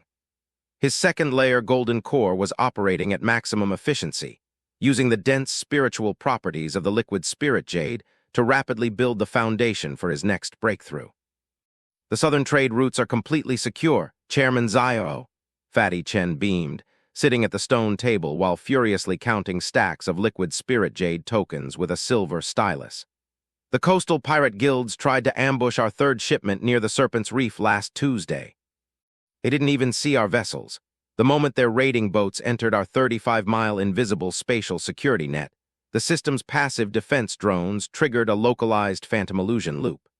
The pirates literally spent 12 hours shooting cannons at their own shadows until their ship sank from friendly fire. Xiao-Ye let out a slow, deeply content yawn, his voice dropping into a smooth drawl. "Fatty, your tactical descriptions are far too vivid for this early in the afternoon. If the pirates want to commit maritime insurance fraud, let them do it quietly.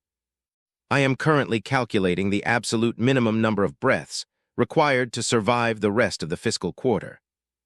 Elder Mo Ching walked past the volcanic jade cauldron, checking the alignment of the silver gears with an expression of profound professional satisfaction.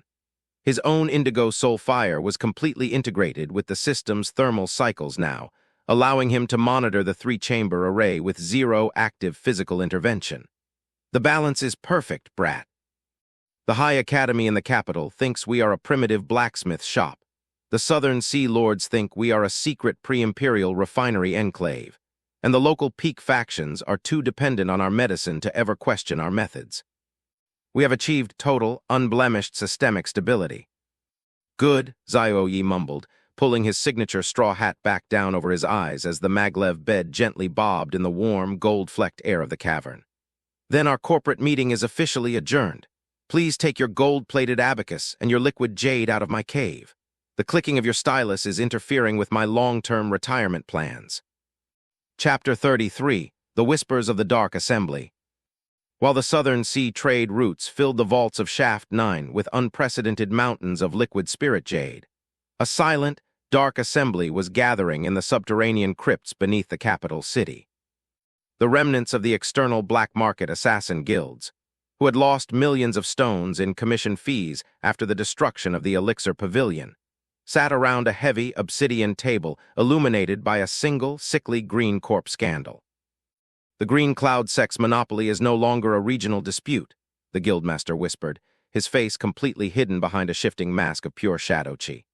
"The High Academy refuses to intervene because the output matches the legal imperial purity thresholds, but our informants within the Western Vanguard report that the actual tactical efficacy of those pills is 3 times higher than the official registry claims. Someone in that iron mine is manipulating the state balance. The Crown Prince's personal rivals have offered a bounty of 200,000 high-grade stones for the physical blueprint of that automated array. The Black Market Guild did not send standard martial assassins or low-level sword infiltrators. They hired the 3 Phantom Saints, 3 ancient, independent Tier 4 soul leaders who were capable of turning their physical bodies into pure, microscopic spiritual vapor, allowing them to bypass any physical wall, iron gate, or standard sect array without triggering a single physical alarm. Back in the geode chamber of Shaft 9, the system interface instantly flagged the subtle shift in the regional security matrix. High-level threat detection, invisible infiltration active. Entities, 3 Tier 4 Phantom Soul Leaders. Approach route, subterranean limestone veins currently crossing the 20-mile perimeter. System counter-strategy. The Slacker's Soul Trap Array, Tier 4 Active Defensive, is available for immediate deployment. Xiao-Ye let out a long, deeply annoyed sigh beneath his straw hat, his floating bamboo cot gently swaying as he shifted his weight. "System, purchase the Soul Trap. If these ancient ghosts think they can break into my bedroom while I am trying to enjoy my midweek rest cycle, they are going to find out that my system's passive defense logic is completely unbothered by their phantom status." Ding, 6,000 system energy points deducted. Slacker's Soul Trap Array integrated. The entire limestone floor of Shaft 9 now acts as a high-density spiritual vacuum matrix. Xiao-Ye didn't sit up, nor did he notify Elder Mo Ching or Fatty Chen. He simply folded his arms across his stomach, his second-layer golden core spinning lazily within his chest as he allowed his consciousness to drift back into a light, peaceful slumber, fully aware that the mountain root itself was about to handle his security work. Chapter 34, The Phantom Liquidation. The three Phantom Saints moved through the solid limestone roots of the mountain like ink dissolving in water. Their bodies were completely formless, devoid of heat, mass, or physical spiritual traces. They had bypassed the White Peak Vanguard's surface checkpoints without causing a single blade of grass to rustle, and they were now less than 500 yards beneath the stone floor of the geode chamber. "The automated array is directly above us," the first Phantom Saint whispered through a wave of pure mental intent. "The master refiner is a Tier 3 old man, and the apprentice is a lazy mortal sleeping on a cot. We seize the blueprints, vaporize their souls, and vanish before the Sword Saint can even leave his peak." They rose up through the floor, their formless shadow-chi beginning to materialize into three terrifying, skeletal figures draped in green mist. Their long, razor-sharp shadow claws reached out toward the floating bamboo cot, determined to tear Xiao-Ye's soul from his chest before he could even blink. But the moment their ghostly feet touched the limestone floor of the cave, the Slacker's soul trap array clicked forward. VROOOOM. There was no explosion, no flash of bright light, and no dramatic martial shout. Instead, the limestone floor suddenly transformed into a brilliant, liquid gold spiritual vacuum matrix powered by the residual energy of the Earth-Fire core. A terrifying, inescapable gravitational force erupted from the stone, locking the three Phantom Saints in place instantly. What is this?" the lead Phantom Saint screamed mentally, his formless shadow body being aggressively stretched and pulled downward into the stone like hot wax. "The floor! The floor is a Tier 4 soul-eating furnace." They thrashed violently, unleashing their absolute maximum Tier 4 cultivation bases, trying to turn back into formless vapor. But the liquid gold matrix didn't care about their phantom status. It simply read them as raw, unrefined, high-density spiritual ingredients that had voluntarily entered the intake channel. Deep on his cot, Xiao-Ye didn't even adjust his straw hat. He merely flicked his left index finger once, activating the array's automated distillation cycle. "Whir click pop." The volcanic jade cauldron let out a soft, musical chime. The three Phantom Saints didn't even have time to scream a second time. Their entire Tier 4 cultivation bases, their ancient soul memories, and their dark shadow chi were systematically sucked down through the floor, processed through the filtration channels, and converted into three tiny, perfectly spherical beads of dark purple soul-stabilizing nutrient paste. Defensive action complete. Infiltrators liquidated. Yield 3 units of Tier 4 soul nutrient paste, stored automatically in Fatty Chen's ring. Alchemical experience earned, plus 9000 milestones. Host cultivation progress, second layer golden core threshold at 75%. Fatty Chen, who had been sleeping in a large velvet armchair near the stone table, woke up with a sharp start as 3 dark purple beads suddenly materialized inside his high-grade storage ring with a soft pop. He scanned his inventory, his small eyes widening in absolute unmitigated financial awe. "By the ancestors, Brother Xiao, 3 units of premium Tier 4 soul nutrient paste just appeared in my pockets. This stuff is worth 50,000 stones an ounce on the black market." "Where did this come from?" "The floor cleaned itself, Fatty," Xiao-Ye mumbled from beneath his straw hat, his voice already dropping back into a deep, peaceful REM cycle as his golden core greedily absorbed the residual experience points.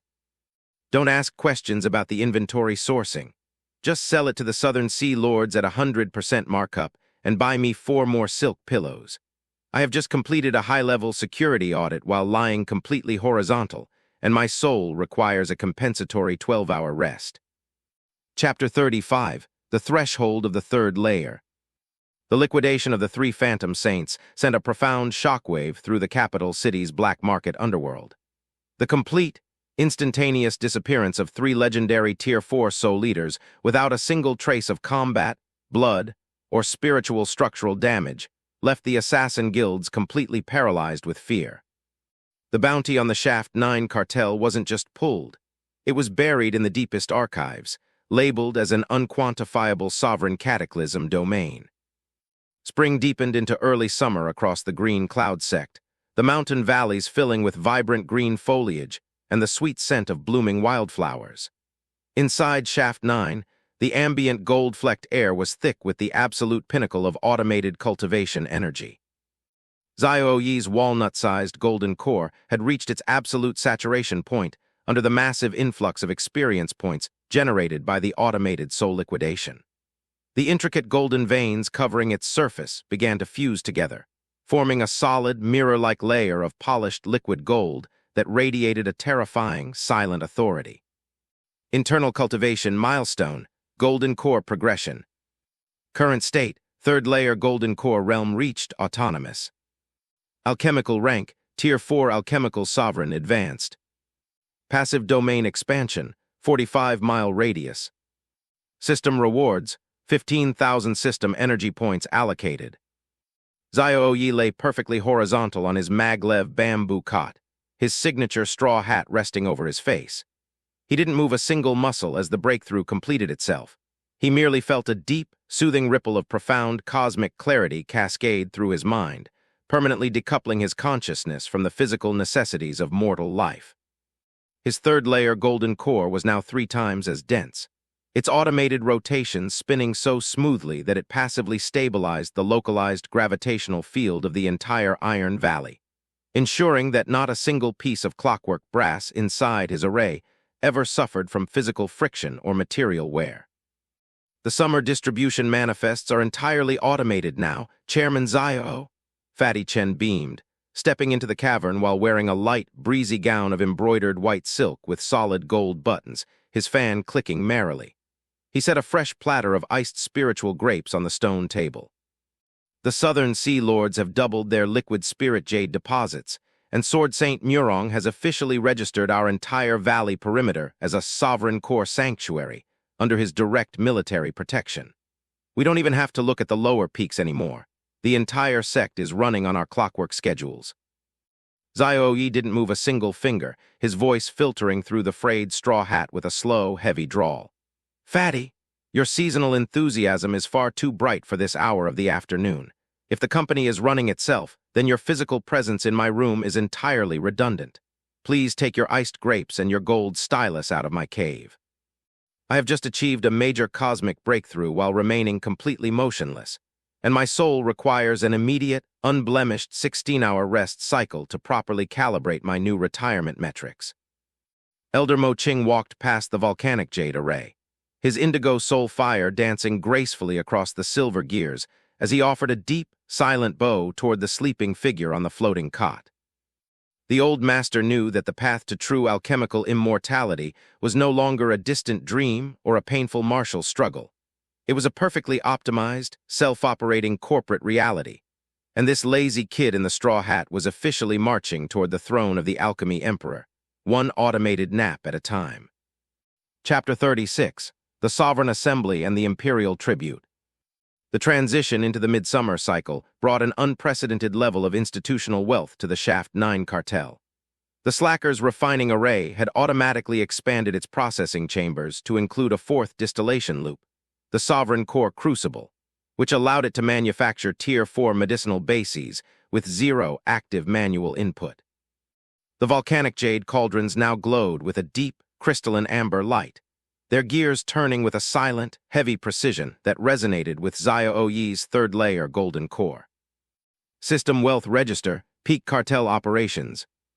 Liquid Assets, 210,000 high-grade spirit stones.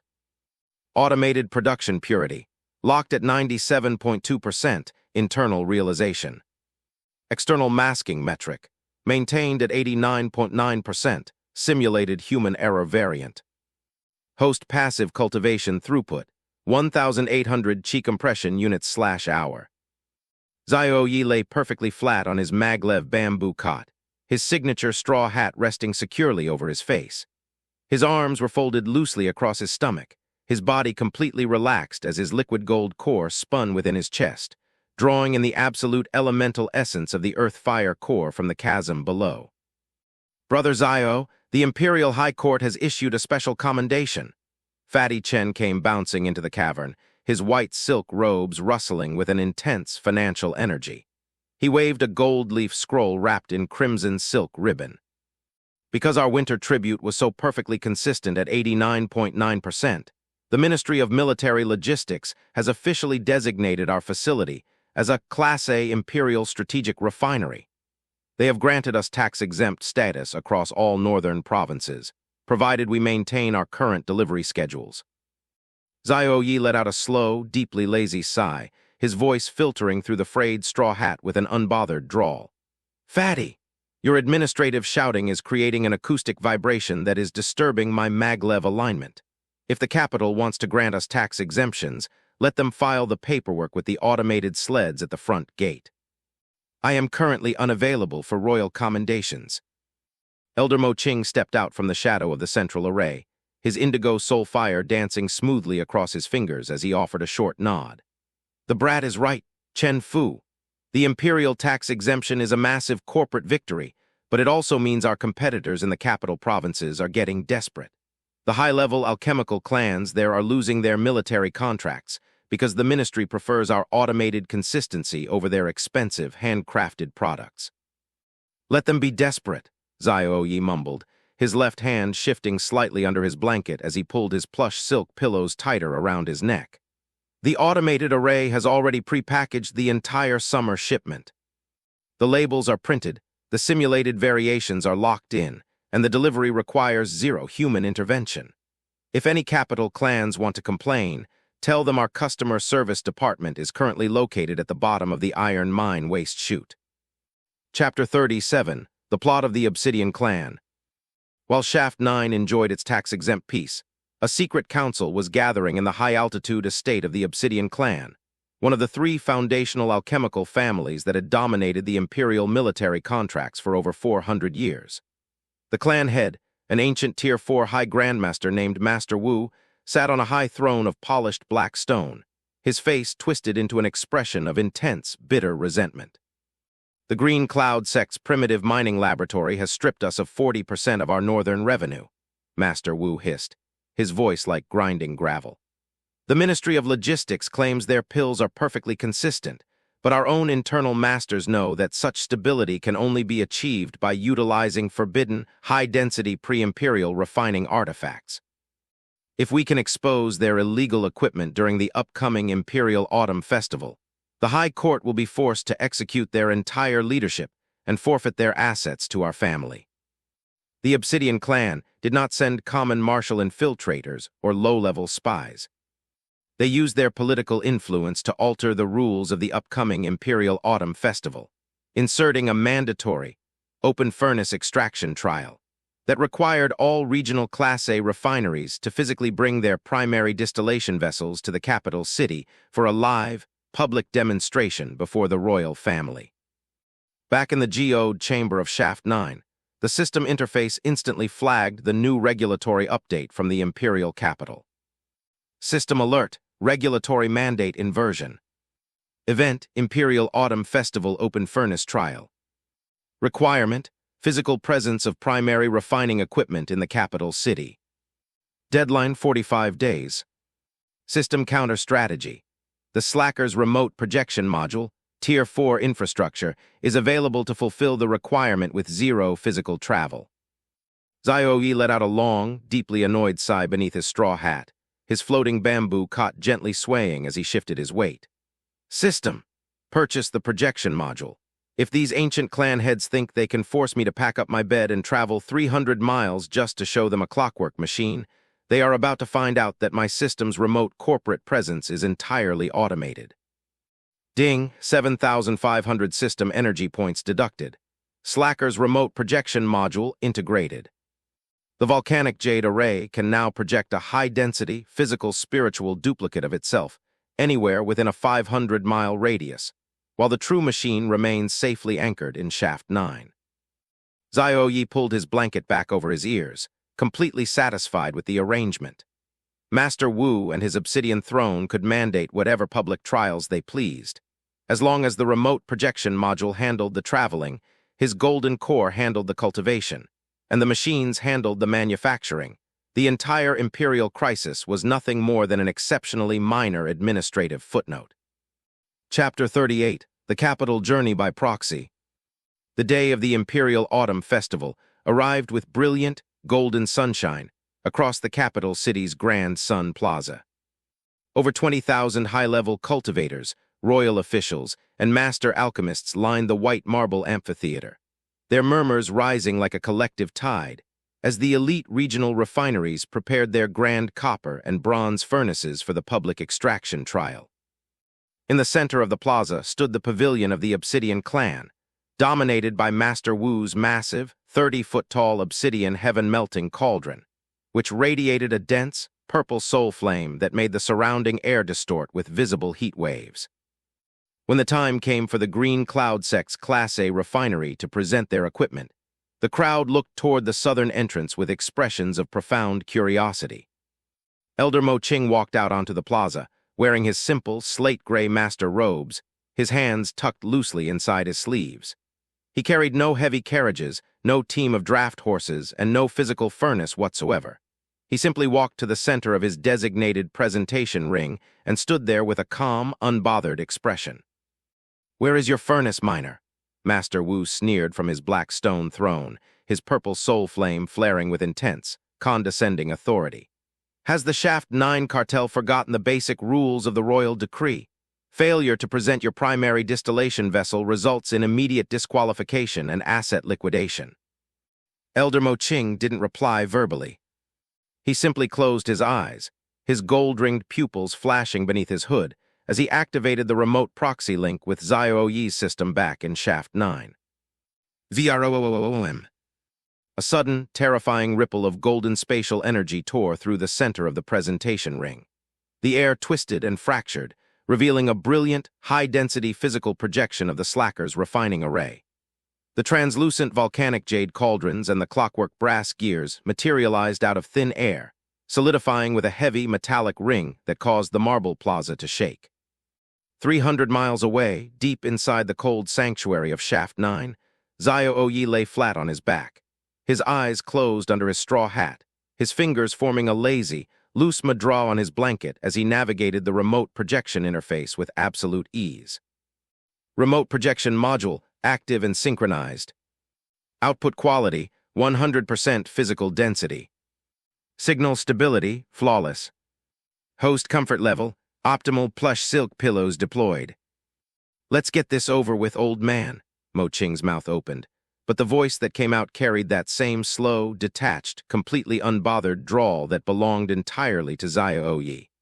"The sun out here is far too bright for my liking, and I am right in the middle of a very high-quality rest cycle. Start the trial so we can pack up our projection and go home." Chapter 39, The Open Furnace Extraction. The chief royal judge, an ancient prince of the royal bloodline, stepped forward and raised his silver staff. "The open furnace trial begins now. The required recipe is the Tier 4 Sovereign Essence pill. You have exactly 1 hour to refine a single batch using the raw materials provided by the Imperial Treasury. The refinery with the highest purity wins the exclusive 5-year military monopoly contract." "Begin," the judge roared. Master Wu immediately exploded into motion, his hands transforming into a brilliant blur of madras as he unleashed his absolute maximum Tier 4 High Grandmaster Soul Flame. The obsidian heaven-melting cauldron roared like a wild beast, swallowing the rare herbs and compressing them with a terrifying, violent intensity that shook the marble stands. On the other side of the plaza, Elder Mo Qing didn't move. The physical projection of the volcanic jade array began to operate on its own, its clockwork brass gears turning with a silent, hypnotic click, pop. The mechanical arms automatically swept the raw herbs into the central jade core, where they were instantly enveloped by a smooth, liquid-like gold fire, the remote projection of Xiao-Ye's golden earth flame. Deep in Shaft 9, Xiao-Ye shifted a single soul thread in his brain, his walnut-sized golden core spinning lazily within his chest. 9-fold flame manual, remote extraction sync active. Through the projection matrix, the golden earth flame operated with absolute mathematical perfection. Everywhere the golden fire touched, the impurities inside the imperial herbs were systematically vaporized, turned into a fine, sparkling white mist that drifted out of the presentation ring like starlight. The machine didn't struggle, it didn't sweat, and it didn't consume an ounce of physical human energy. With exactly 40 minutes left on the clock, the volcanic jade array let out a soft, musical chime. A single, perfectly spherical white pill rolled down the translucent spatial chute and landed softly in a jade dish at the front of the ring. The sand timer was barely one-third empty.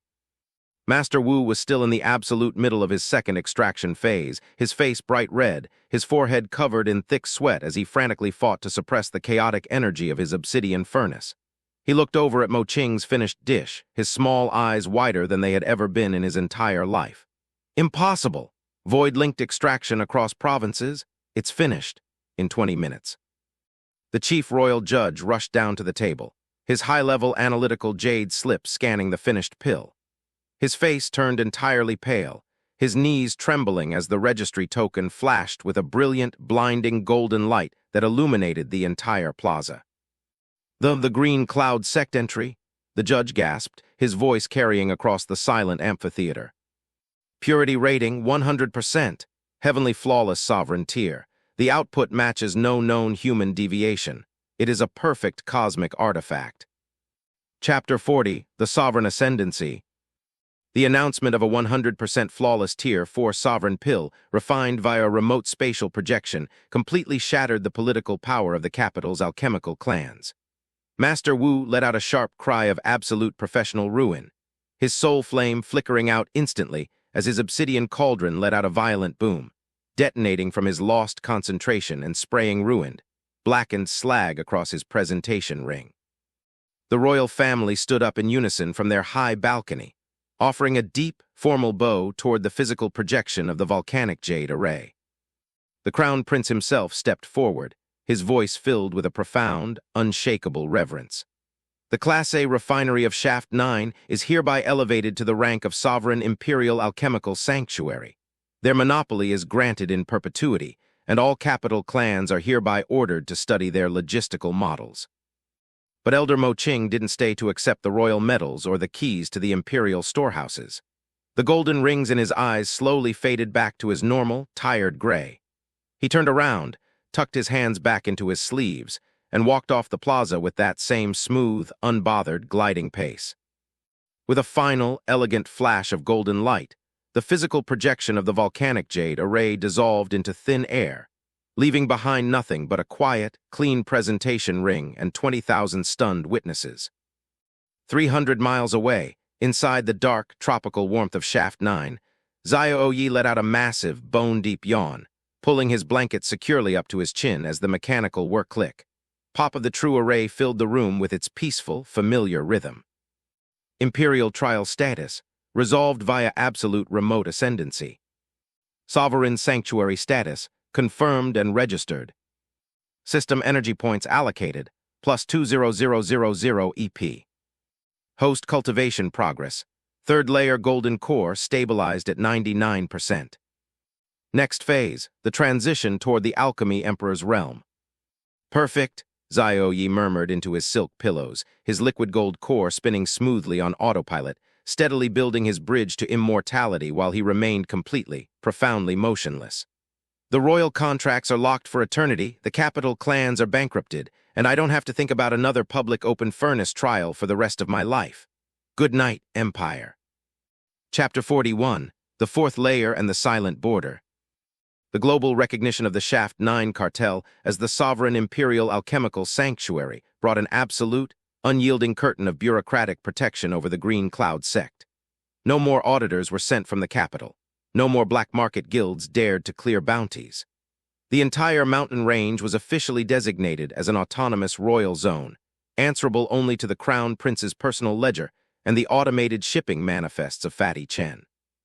Inside the geode chamber, the environmental energy had reached a point of absolute crystalline stillness. The transition into the fourth layer golden core realm had completed itself during Xiao-Ye's post-festival rest cycle, requiring no active martial breakthrough or dramatic tribulation. Internal cultivation log, sovereign core advancement. Current cultivation, fourth layer golden core realm autonomous. Active domain radius, expanded to 60 miles. Passive cultivation yield, 2,200 chi compression units/hour. System financial reserves, 350,000 high-grade stones, liquid assets. Xiao-Ye lay perfectly horizontal on his maglev bamboo cot, his signature straw hat resting securely over his face. His second-layer golden core had grown into a massive, multifaceted diamond of solid liquid gold energy within his dantian, its automated rotations spinning so fast that it generated a minor, localized spatial distortion around his bed, ensuring that not a single dust particle or stray sound wave could cross his sleeping perimeter. Brother Zio, the Imperial trade routes have been completely rerouted through our automated hubs. Fatty Chen came sliding into the cavern, his white silk robes now completely replaced by a magnificent gown of liquid gold thread silk that shimmered with every movement. He dropped a fresh stack of platinum ledger pages onto the stone table. The Northern Military Vanguard has shut down all traditional supply depots. They are buying our 89.9% compliant batches directly from the automated sled lines at a 30% premium, just to ensure they don't have to deal with the capital's administrative delays. Xiao-Ye didn't move a single muscle, his voice filtering through the frayed straw hat with a slow, heavy drawl. "Fatty, your platinum presence is far too bright for this hour of the afternoon. If the trade routes are automated, then your administrative shouting is entirely redundant. Please take your ledger and your gold stylus out of my cave. I have just achieved a major cosmic advancement while remaining completely motionless, and my soul requires an immediate, unblemished 24-hour rest cycle to properly calibrate my new sovereign retirement metrics." Elder Mo Ching walked past the volcanic jade array, his indigo soul fire dancing gracefully across the silver gears as he offered a deep, silent bow toward the sleeping figure on the floating cot. The old master knew that the path to true alchemical immortality was no longer a distant dream or a painful martial struggle. It was a perfectly optimized, self-operating corporate reality, and this lazy kid in the straw hat was officially marching toward the throne of the Alchemy Emperor, one automated nap at a time. Chapter 42, The Imperial Invitation. The proclamation of the sovereign imperial alchemical sanctuary had unexpected consequences. 3 days after the autumn festival, a golden-winged carriage landed at the entrance of Shaft 9, carrying an imperial emissary bearing a decree stamped with the emperor's own dragon blood seal. The decree was simple. Xiao-Ye was to be appointed as the Grand Overseer of the Imperial Alchemical Bureau, with a mandate to move his primary distillation facility to the capital city and oversee the reorganization of the entire empire's pill production. Inside the geode chamber, the system interface immediately projected a flashing red warning box across Xiao-Ye's vision. System event, Imperial Political Entanglement. Event, appointment to Grand Overseer.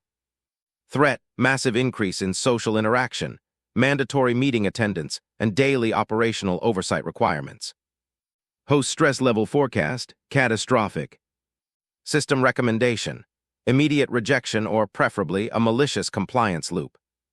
Xiao-Ye, who had been enjoying a particularly smooth nap, let out a long, slow exhale. System, does accepting this title come with a salary? Ding, salary includes total immunity from all future Imperial inspections, direct access to the Imperial Spirit Vault, and a yearly stipend of 1 million high-grade stones. Xiao-Ye considered the implications. And if I stay here and continue to be a local legend, I have to deal with the occasional envoy. Correct.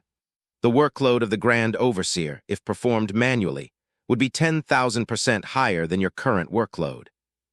Then we accept, Xiao-Ye mumbled, his eyes closed. But we do it without leaving the bed. System, activate the Sovereign Proxy Bureaucracy module. Create an automated administrative avatar to handle all Imperial communications and route all Imperial Overseer duties to the background logic of the volcanic jade array. Ding, Sovereign Proxy Bureaucracy module activated. An automated administrative projection has been generated. It will attend meetings, sign decrees, and engage in high-level diplomacy while you continue your scheduled rest. Fatty Chen, who had been trembling at the sight of the Imperial emissary at the front gate, looked up as a shimmer of golden light coalesced in the air, forming a perfectly detailed, polite, and hardworking projection of Xiao-Ye. "Brother Xiao," Fatty Chen whispered, staring at the projection as it walked calmly toward the cave entrance to greet the envoy. You just created a legal clone." No, fatty, the real Xiao-Ye drawled from his bed, his straw hat firmly in place. I created an automated middle manager. It doesn't need to sleep, it doesn't need to eat, and most importantly, it thinks that paperwork is the highest form of enlightenment. Now go sell the envoy some tea, and tell him the new Grand Overseer will be working remotely from his sanctuary.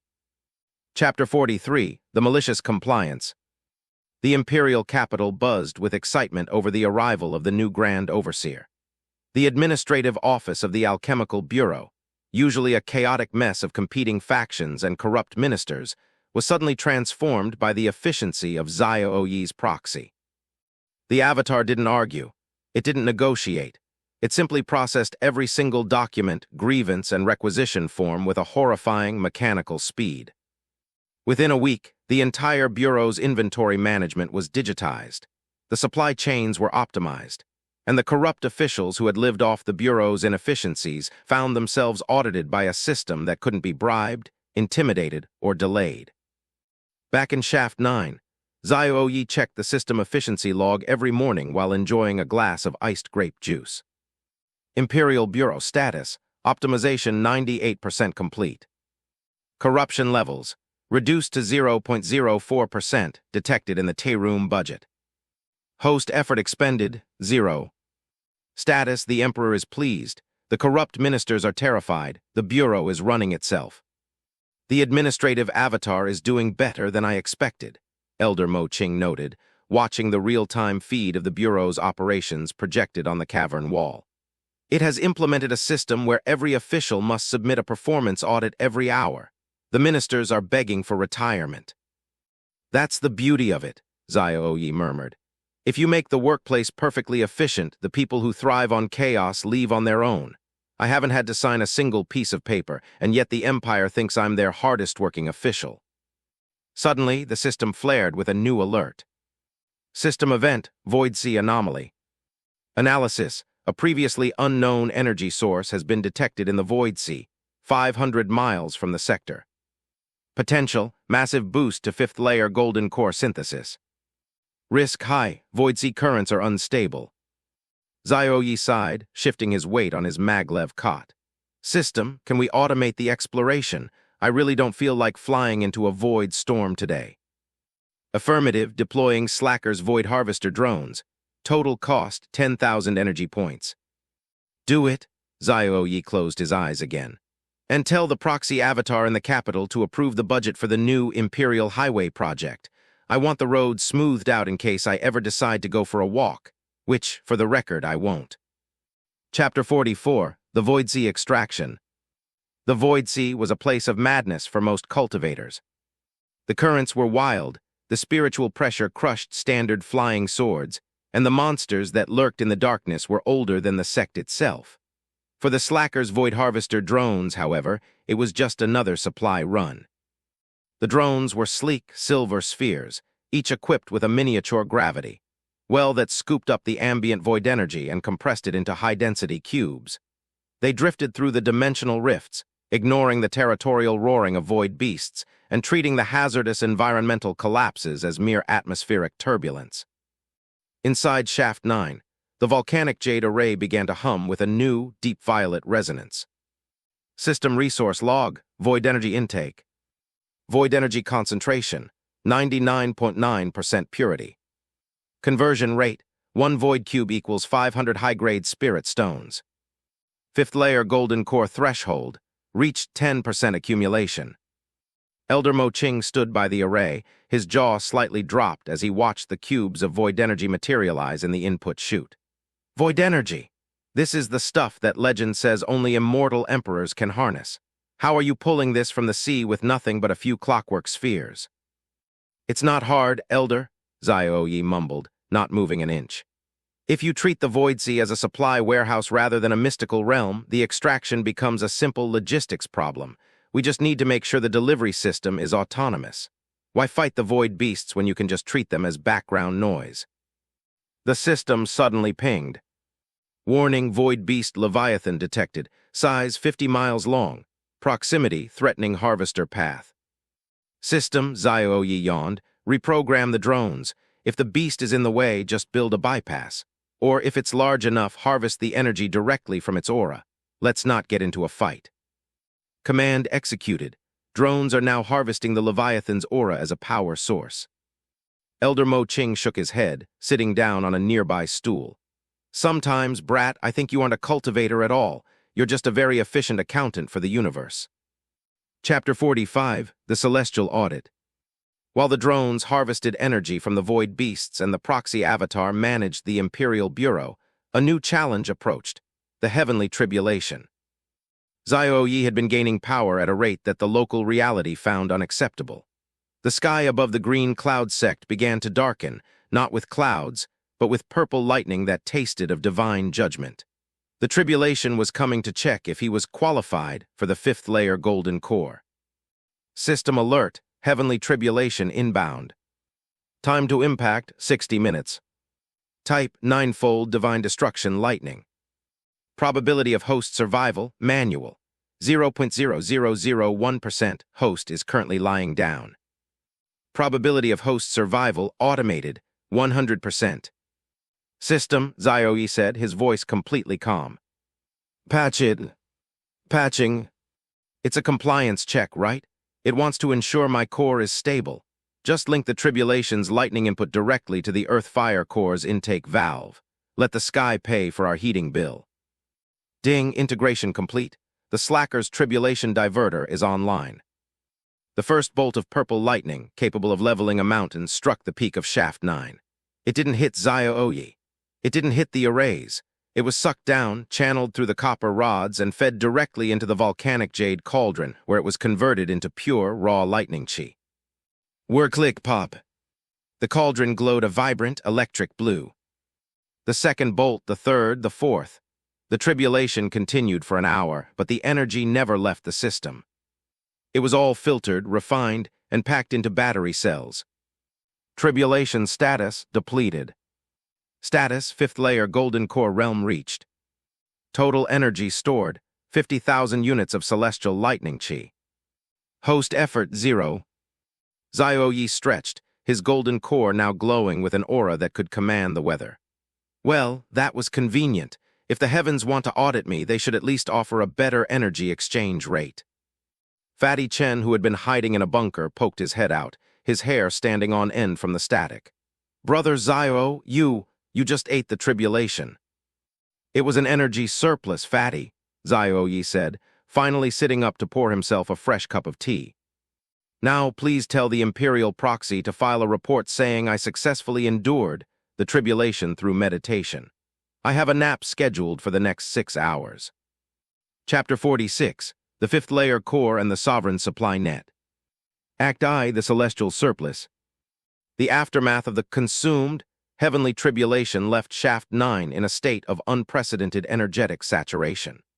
The 50,000 units of celestial lightning chi had not only been successfully neutralized by the Slacker's tribulation diverter, but had been routed into the primary storage batteries of the volcanic jade array. The geode chamber was filled with a gentle, violet electric haze that danced over the limestone walls without producing heat or noise. The translucent volcanic jade cauldrons now hummed with a deep, cosmic cadence, their mechanical arms moving with a speed and precision so absolute that they appeared motionless to the naked eye. Inside Xiao-Ye's Danshan, the fifth-layer golden core had stabilized into a massive, multifaceted sphere of dark golden crystal with 5 distinct, incandescent rings orbiting its equator. The core did not merely store spiritual power, it bent the localized space around it. Within a 60-mile radius, every plant grew twice as fast, every natural mineral vein expanded its yields, and every minor cultivator in the Green Cloud Sect felt an unexplainable, profound sense of peace, all powered by an 18-year-old on a floating bed. System status, fifth-layer golden core realm stabilized. Current domain radius, 60 miles. Passive cultivation throughput, 3,500 chi compression units/hour. Energy reserves, 520,000 high-grade stones equivalent. Imperial Bureau operations, 99.4% automated proxy active. Xiao-Ye lay perfectly horizontal on his maglev bamboo cot. His signature straw hat sat over his face, rising and falling with his deep, rhythmic breathing. His second-layer golden core had evolved into an absolute sovereign matrix, automatically filtering every particle of air, energy, and noise within his personal sanctuary. Brother Xiao, the Southern Sea Merchant Guilds have officially capitulated. Fatty Chen waddled into the cavern, his gold-thread silk robes practically luminous under the violet haze of the room. He carried a silver tray stacked with high-density void jade tokens, the highest currency of the continent's elite trade houses. They've agreed to our new exclusive supply contract, Fatty Chen cackled, dropping the tray onto the stone table with a clatter. We give them 300 jars of 97% pure celestial lightning cleansing pills a month, and they give us total, unmonitored maritime trade immunity across all 7 ocean sectors. We don't even pay harbor fees anymore. Xiao-Ye didn't move a single muscle, his voice filtering through the frayed straw hat with a slow, heavy drawl. Fatty, your financial enthusiasm is disturbing the voltage balance of my cooling array. If the Southern Sea wants pills, tell the automated sleds to drop the crates at the docks. I am currently engaged in a critical long-term alignment of my sleeping posture. Act II, the capital's crisis. While Shaft 9 enjoyed its mechanized, celestial abundance, 300 miles away in the imperial capital, the administrative landscape was undergoing a complete crisis of identity. The Imperial Alchemical Bureau, once a notorious swamp of bureaucratic delays, embezzled funds, and corrupt family dynasties, had become the most terrifyingly efficient government body in the history of the empire. The sovereign proxy avatar, Xiao-Ye's high-density spiritual projection, sat behind a massive desk of solid black iron in the High Ministry. It wore simple, unadorned gray robes, its gold-ringed eyes staring blankly at a floating, three-dimensional array of glowing paperwork. Imperial Administrative Log, Proxy Operations. Documents processed today, 42,000. Rejection rate, 14.2%, formatting errors, excessive polite filler. Budget audits completed, all 12 provinces. Current minister grievances. 0, ministers are too exhausted from filling out hourly metrics to complain. A senior minister from the Ministry of War knelt before the desk, his hands shaking as he held up a leather scroll. Grand Overseer. The western border garrisons have reported a 30% surplus in their medical reserves. They are asking if they can return the excess budget to the state treasury. The proxy avatar didn't look up from its floating array. It reached out a single finger, tapping the air once. A golden seal of absolute approval materialized on the scroll with a soft zap. Excess budget automatically reallocated to the Western Irrigation Project, the proxy avatar said, its voice flat, pleasant, and completely devoid of human fatigue. Optimization complete. You have 3 seconds to leave the office before your personal performance metric for this quarter drops by 0.05%. The minister scrambled backward, bowing so hard his forehead scraped the floor, before bolting out the heavy oak doors like a frightened rabbit. In the corner of the office, an ancient Grand Master from the Imperial Academy sat on a stool, watching the avatar with a mixture of absolute awe and sheer horror. He hasn't eaten in 3 weeks, the old man whispered to his assistant. He hasn't slept. He hasn't used the washroom. He doesn't even drink tea. He is not a man. He is a divine calculation artifact wrapped in human skin. Act III, the shadow of the ancestor. The absolute, unyielding efficiency of the Shaft 9 cartel and its imperial proxy had cleared away every mortal and institutional obstacle. However, deep within the ancient, subterranean spirit veins beneath the capital, something far older had been disturbed by the sudden, massive extraction of celestial lightning.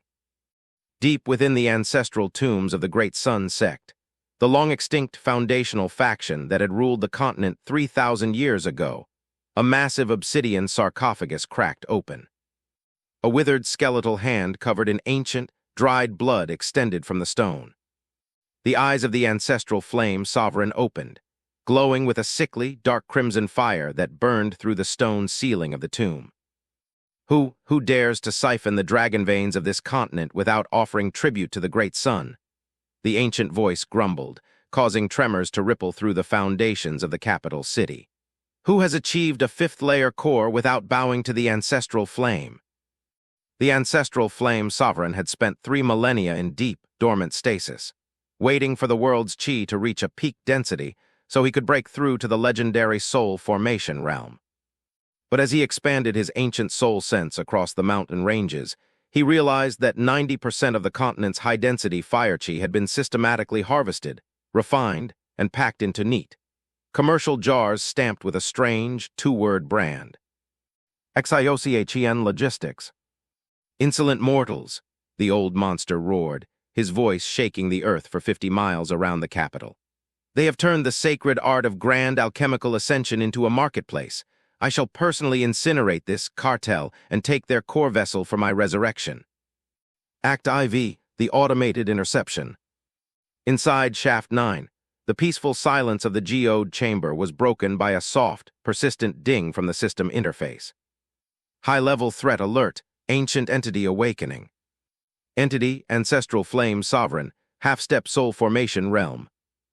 Location, Imperial subterranean tombs, 300 miles north.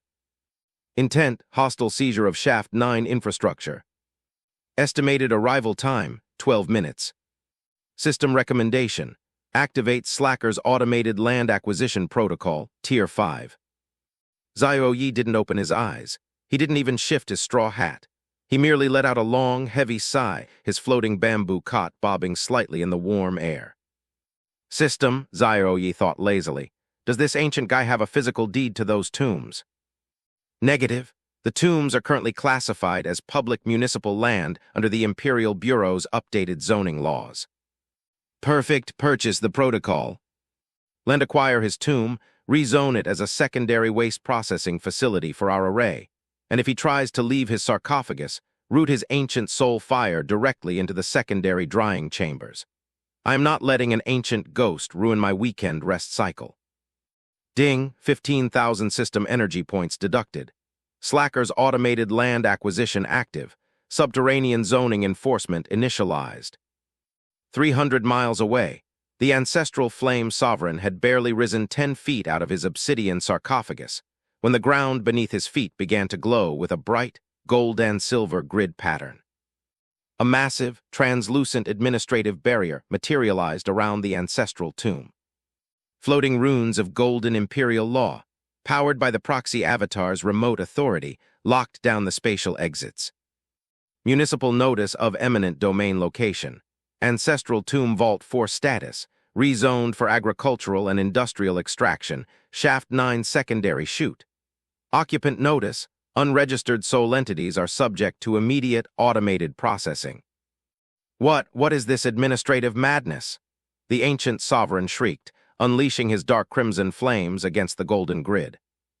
His ancient soul fire, capable of melting mountains, struck the barrier.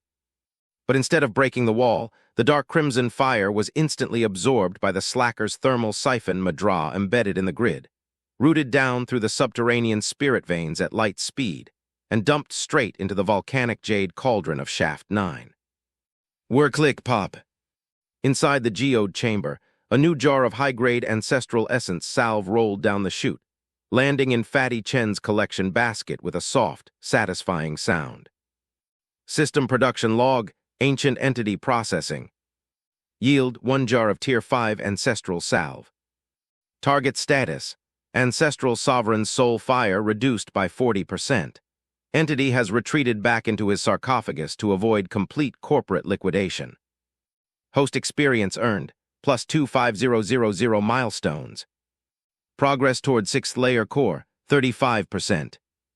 Xiao-Ye pulled his blanket slightly higher over his chest, his 5th layer golden core spinning smoothly within his body as it digested the massive influx of ancient experience. Elder Mo Ching looked at the new jar in the basket, then looked down the tunnel toward the capital, a long, quiet sigh escaping his lips. He didn't even stand up, the old master whispered to himself, shaking his head in absolute reverent awe. He just rezoned an ancient god out of existence. Sleep well, Chairman Xiao, Fatty Chen whispered, carefully labeling the new jar with a gold leaf tag marked premium restricted stock. The Empire is safe. The ancient gods are paying rent, and our quarterly dividends have officially broken the cosmic ceiling. Chapter 47, The 6th Layer Core and the Bureaucratic Heaven. Act I, the infinite feedback loop. The automated rezoning of the ancestral flame sovereign's tomb did not merely suppress an ancient god. It established a permanent, high-volume energy pipeline directly between the capital's deepest dragon veins and Shaft 9. Every time the ancient entity stirred within his sarcophagus, his ambient soul fire was automatically harvested by the municipal siphon array, instantly converted into compressed spirit liquid, and delivered to Xiao-Ye's volcanic jade cauldrons. The ancient monster had been effectively transformed into a geopolitical geothermal plant. Inside the geode chamber, the atmosphere had reached a state of supreme serenity. The violet electric haze of the fifth-layer core had deepened into an iridescent, pearlescent mist. Xiao-Ye lay motionless on his floating bamboo cot. His internal dantian was no longer just housing a core. It was hosting a miniature solar system. The 5 orbiting rings of the core had begun to fuse, compressing into a singular, infinitely dense singular point of radiant platinum light, the precursor to the 6th-layer golden core realm. System notification, passive breakthrough imminent. Current domain radius, 300 miles encompassing 4 provincial capitals.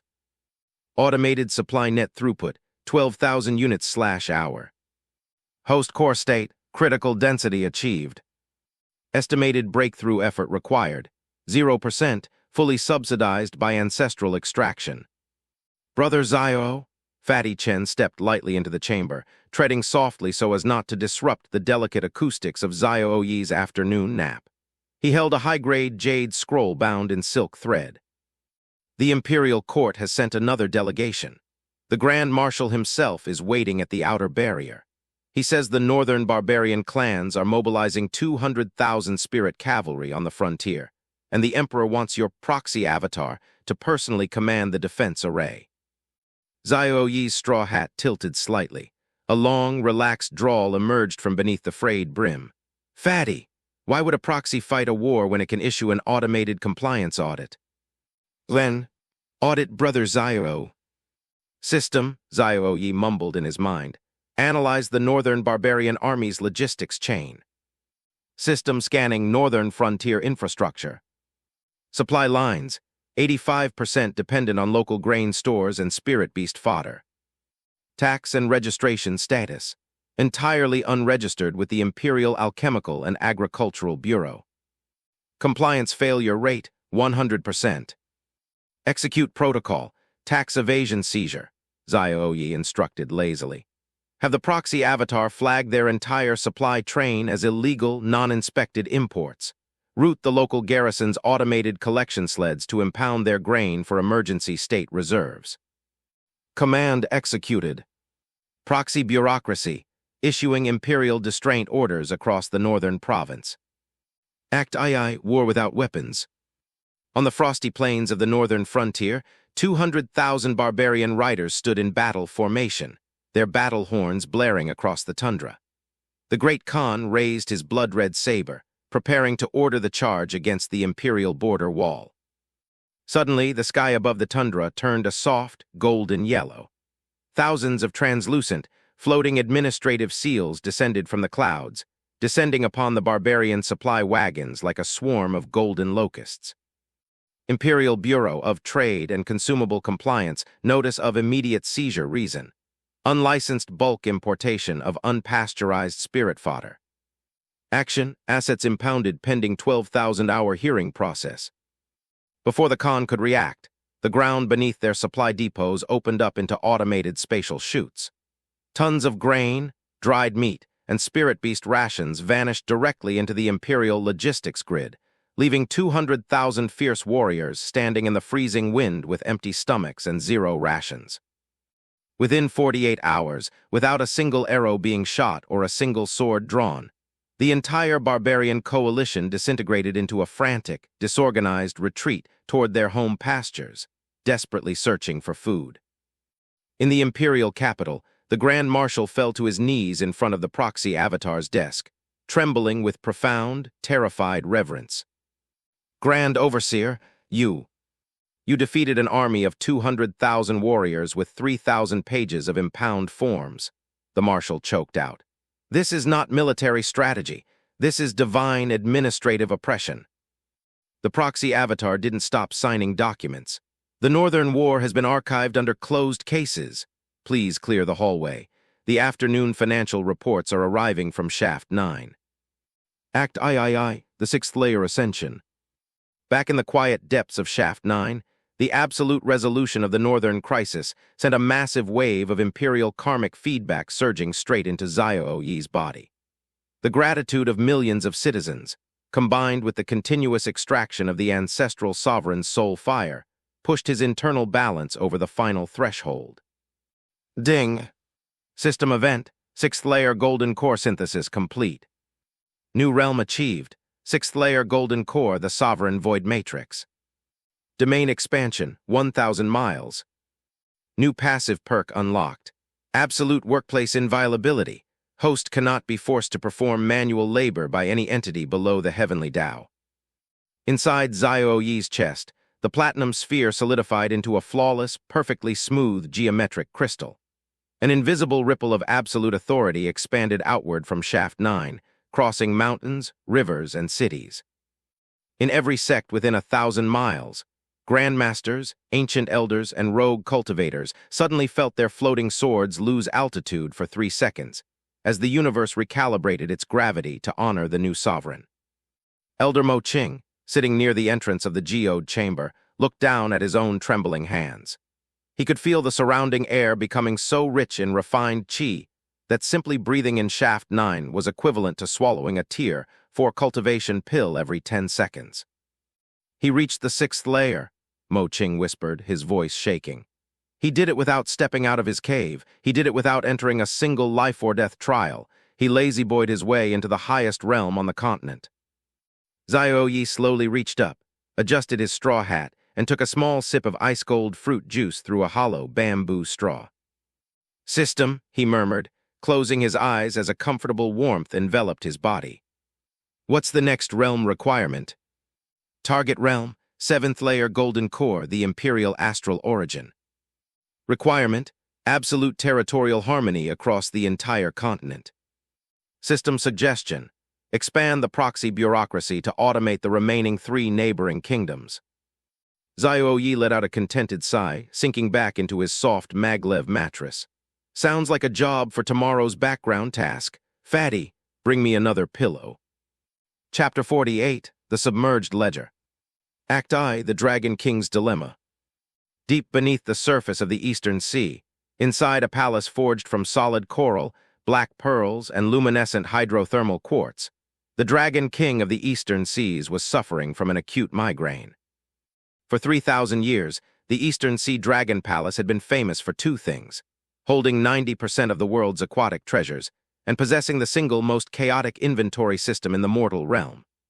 Thousands of glowing coral vaults were piled high with ancient spirit pearls, deep-sea star iron, sunken treasure ships, and primeval aquatic herbs, all guarded by overworked sea generals who managed record-keeping through verbal tradition and memory. Your Majesty, a turtle chancellor scrambled into the grand throne room, holding a sea kelp scroll that was rapidly dissolving in his claw. The Leviathan Guard lost 30,000 tons of deep-sea star iron in Vault 72. They don't know if a sea monster ate it, if a rogue human cultivator stole it, or if it was mislaid behind the coral garden 3 centuries ago. The Dragon King slammed his clawed hand on his throne of solid jade, causing the surrounding ocean currents to violently surge. Incompetence! If the human cultivators find out our treasury is in such disarray, they will launch another invasion. We need a master auditor, someone who can organize 3 millennia of ocean wealth before the sea monster migration. A primeval whale general stepped forward, bowing low. Your Majesty, rumors have reached the abyss. The Human Imperial Alchemical Bureau was recently restructured by a mysterious Grand Overseer named Xiao-Ye. They say he conquered the northern barbarians with tax-impound forms and turned an ancient ghost into a geothermal utility. The Dragon King narrowed his golden, slitted eyes. A human administrator. Send a royal sea dragon ambassador to Shaft 9 immediately. Offer him 10 million spirit pearls if he can bring order to my vaults. Act II, The Maritime Proxy Integration. In the quiet depths of Shaft 9, Xiao-Ye didn't even open his eyes when the sky above the Green Cloud Sect turned into a swirling vortex of sea mist, signaling the arrival of the Dragon King's nine-headed sea serpent ambassador. System alert, high-priority maritime contract request. Client Eastern Sea Dragon Palace. Objective, full audit and automation of 10,000 underwater treasure vaults. Offered compensation, 10 million deep-sea spirit pearls, direct access to oceanic dragon veins. Distance, 2,500 miles east. Xiao-Ye let out a slow, luxurious yawn, pulling his blanket up to his chin.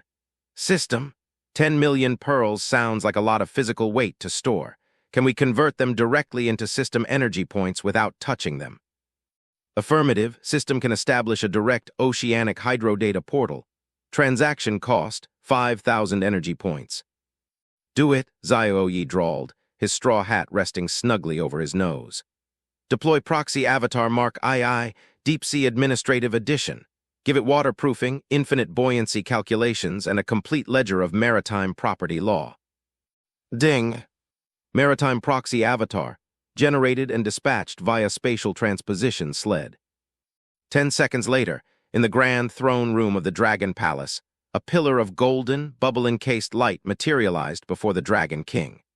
When the light faded, a pristine projection of Xiao-Ye stood upon the waterbed floor, dressed in simple gray administrative robes that remained inexplicably dry beneath 10,000 feet of ocean pressure. "Greetings, Dragon King," the maritime proxy said, its voice flat, pleasant, and completely unaffected by the crushing deep-sea pressure. "I am the automated representative of the Shaft 9 cartel.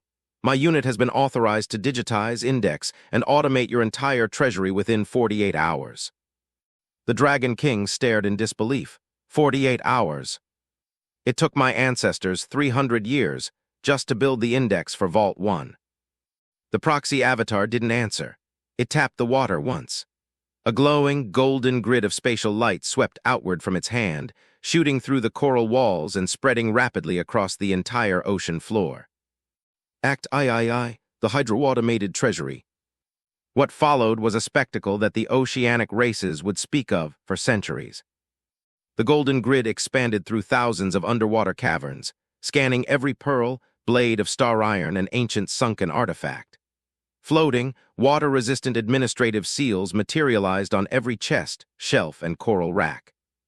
War-click ping. Eastern Sea Dragon Palace Vault indexing in progress item 491. Sunken Imperial Warship, 300 years old. Action dismantled for high-grade ironwood timber, spirit cannons rooted to perimeter defense. Item 84,920, deep-sea croc and egg unhatched. Action categorized under live assets, automated feeding cycle assigned to crab drones.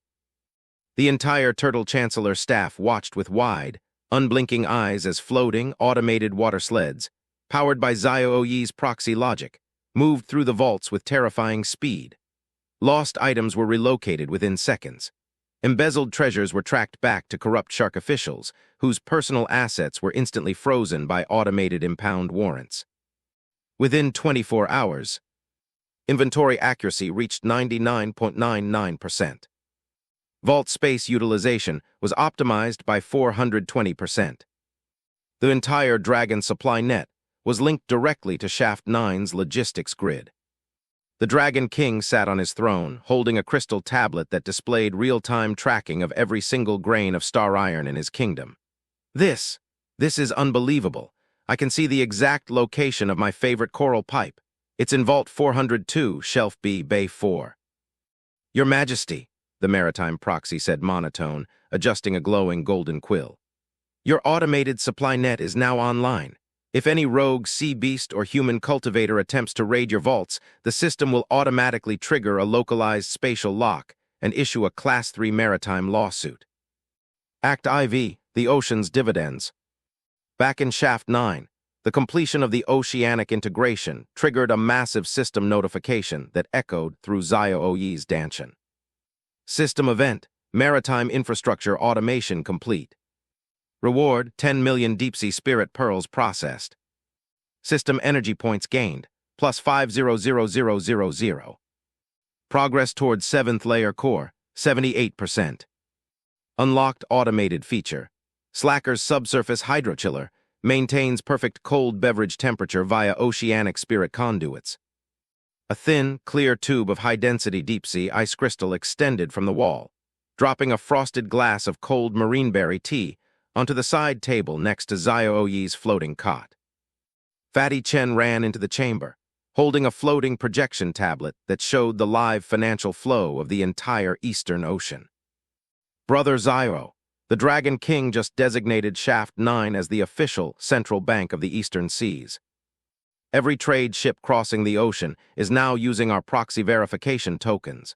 We are collecting a 0.5% transaction fee on every single sea voyage. Xiao-Ye took a slow, leisurely sip of the chilled tea through his bamboo straw. The deep-sea energy chilled his throat, perfectly complementing his fifth-layer core's internal warmth. "That's nice, Fatty," Xiao-Ye murmured, sinking deeper into his feather mattress as his straw hat slipped back down over his eyes. "Tell the Dragon King that if he wants to keep his 5-star optimization rating, he needs to keep the ocean currents quiet near my mountain.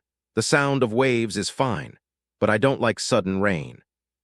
"Understood, Chairman Xiao." Fatty Chen bowed deeply, practically glowing with corporate joy. "I'll issue a municipal weather regulation to the Dragon Realm immediately." Inside Xiao-Ye's chest, the radiant platinum geometric crystal of his 6th-layer core pulsed once, lazily absorbing another 100,000 units of oceanic chi without its owner having to take a single step. Chapter 49, The Sanatorium of Absolute Rest. Act I, the stress crisis of the cultivation world. The rapid automation of the empire, the maritime trade nets, and the subterranean energy grids had produced an unexpected side effect across the continent, a severe crisis of cultivator burnout. For thousands of years, cultivators had survived on an intense diet of life-or-death combat, desperate secret realm explorations, paranoia, and endless rivalry. But with Xiao-Ye's proxy arrays managing the imperial courts, optimizing the supply chains, and instantly impounding wild monster threats via tax enforcement, millions of high-level warriors suddenly found themselves with nothing to fight. They didn't know how to handle the quiet. Grandmasters were pacing in their mountain shrines until their shoes wore out. Sword immortals were suffering from severe insomnia, unable to sleep without the sound of clashing blades. High elders were developing magical hypertension because no one had tried to assassinate them in over 3 months. "Brother Xiao, it's becoming a public health hazard," Fatty Chen reported, standing near the geode chamber's intake desk with a thick stack of medical reports. The sect leader of the Burning Sun faction tried to fight a cloud yesterday just to feel something. People are losing their minds from lack of rest. Xiao-Ye's straw hat tilted back an inch. He took a slow sip of cold ocean tea, his 6th-layer core humming smoothly in his chest. "They don't know how to nap," Xiao-Ye asked, his voice filled with genuine mild horror. "They're burning through their life essence because they don't know how to lie down." "Precisely," Fatty Chen sighed. "They think sitting still for more than 5 minutes is a weakness that will let inner demons invade their dantians." Xiao-Ye shook his head slowly. "Inner demons only visit people who don't have comfortable pillows. System. Option for a large-scale, automated relaxation facility. System alert, high-value public need identified. Project Slacker's Automated Sanatorium of Serenity.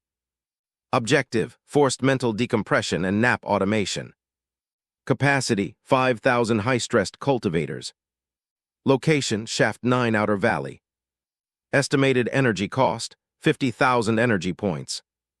"Build it," Xiao-Ye drawled, letting his head sink back into his memory foam headrest.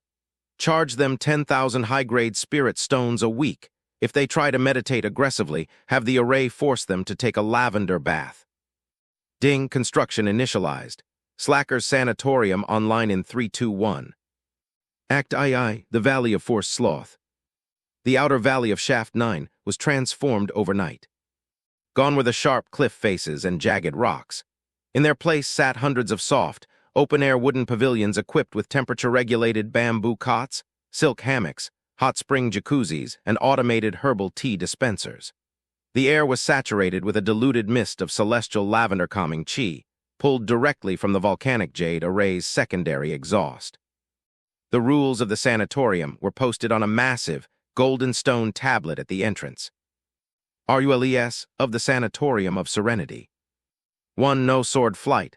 Walking at speeds faster than 2 mph is prohibited. 2. No chi circulation. Any attempt to train, cultivate, or break through realms will result in immediate sedation. 3. Mandatory napping. Minimum 10 hours of rest per 24-hour cycle. 4. No deep thoughts. Overthinking is classified as a minor infraction.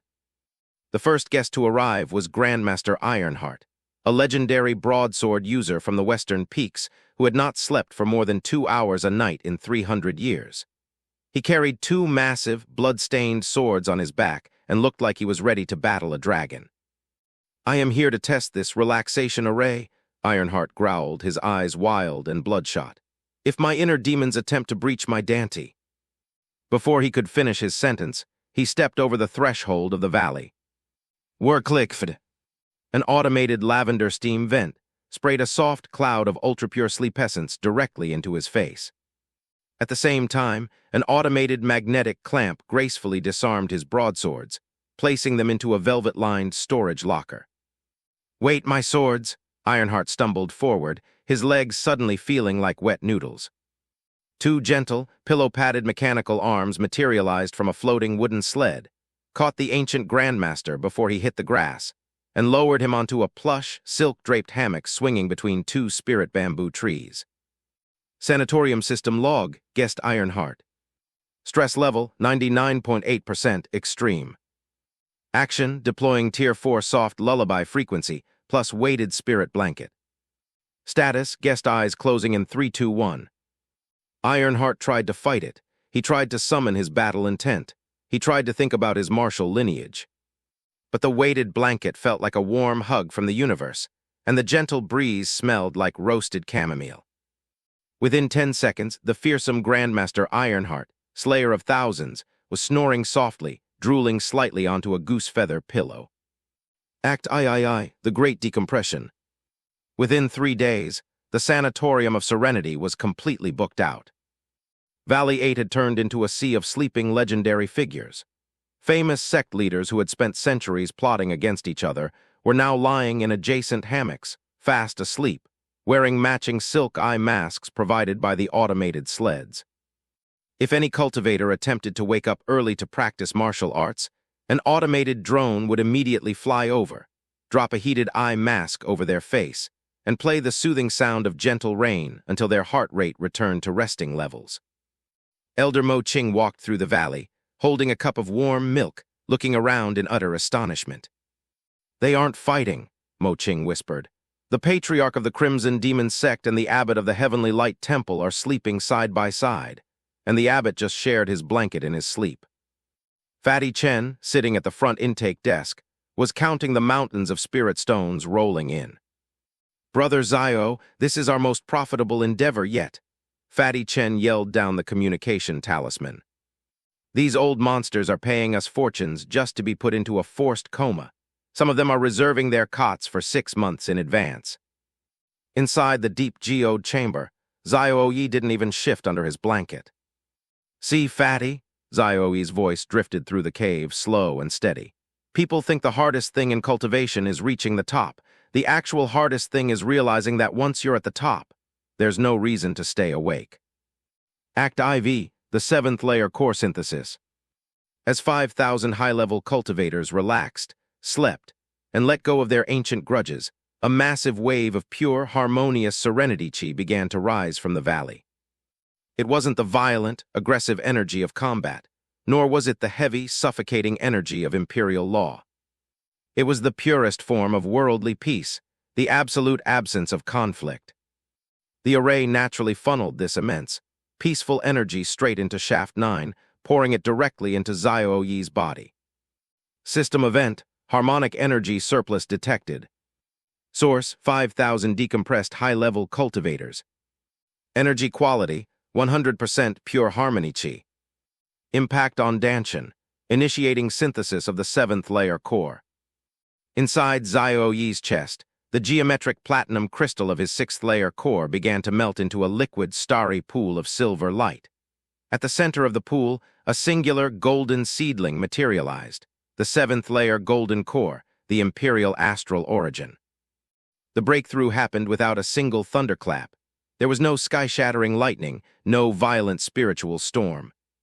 Instead, a warm, golden sunlight expanded outward from Shaft 9, covering the entire continent in a soft, spring-like glow that made every living creature want to take a 20-minute nap. Ding, breakthrough complete. New realm, 7th layer golden core, imperial astral origin. Domain radius, entire continent. New passive perk unlocked. Universal Slacker's Field. Within your domain, all hostile intent is automatically converted into drowsiness. Xiao-Ye let out a long, luxurious sigh.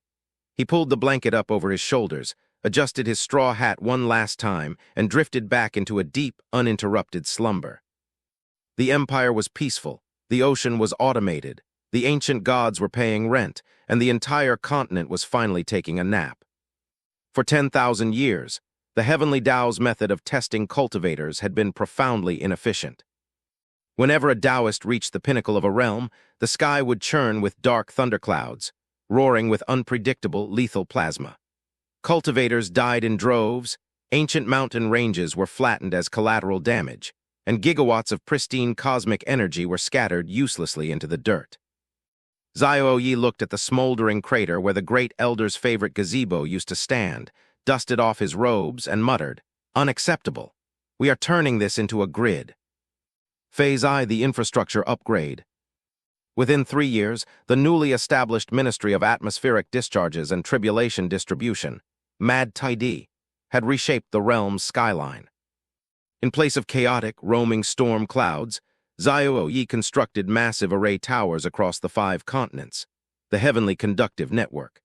Crafted from high-purity spirit copper and insulated with refined jade silicate, these towers acted as cosmic lightning rods, capturing raw Heavenly Tao authority and channeling it into centralized leyline capacitors. No longer did a cultivator need to flee into a desolate wilderness, praying they wouldn't get vaporized by an oversized 9-fold purple thunderbolt. Now, breakthrough chambers were indoor, air-conditioned, and fully insulated. The standardized breakthrough tariff. Cultivators visiting the local ministry branch were greeted not by ominous ancient omens, but by a polite clerk behind a jade counter. Tier/realm voltage class, standard charge safety guarantee. Foundation establishment low voltage, 5 kV, 50 lower spirit stones 99, 9% survival rate. Golden core medium voltage, 50 kV, 300 mid spirit stones free surge protector included. Nascent soul high voltage, 500 kV 2,000 high spirit stones insulated rubber robes provided. Immortal Ascension Industrial Arc, 10 MV, custom enterprise plan requires 3-day prior notice. For cultivators on a tight budget, Xiao-Ye introduced off-peak tribulation hours. Choosing to undergo one's heavenly lightning strike between 2:00 a.m. and 5:00 a.m. earned a 25% discount on spirit stone fees, easing demand on the daytime grid during peak sect training hours. An incident at the Breakthrough Center. Sect Master Chen of the Crimson Lotus faction paced nervously inside Testing Chamber 7, his hands trembling. He was about to break through to the Soul Formation stage, a transition that historically incinerated 7 out of 10 candidates. "Are you sure the grounding wire is secure?" Chen asked, adjusting a bright yellow hard hat stamped with the ministry's emblem. "Calm your Tao heart, Sect Master," Xiao-Ye said smoothly, reviewing a clipboard glowing with runes. "Under the old system, your tribulation lightning was prone to wild variance due to local atmospheric moisture and cosmic alignment. Here, we calibrate your strike down to the exact milliamperage." Xiao-Ye pulled a lever on the wall. Outside the reinforced glass, a standardized copper probe hovered directly above Sect Master Chen's head. Initiating 300 kilovolt heavenly lightning burst in 3, 2, 1. A clean, bright blue beam of lightning shot straight out of the ceiling probe, hitting Sect Master Chen precisely in his crown acupuncture point. The energy flowed smoothly through his meridians, purifying his core, before the excess current drained safely through the spirit grounding plate beneath his boots. There was no deafening explosion, no scorched mountain, and no mortal agony. Chen blinked, feeling his newly forged soul formation core humming with power. That's it. I'm an immortal patriarch now.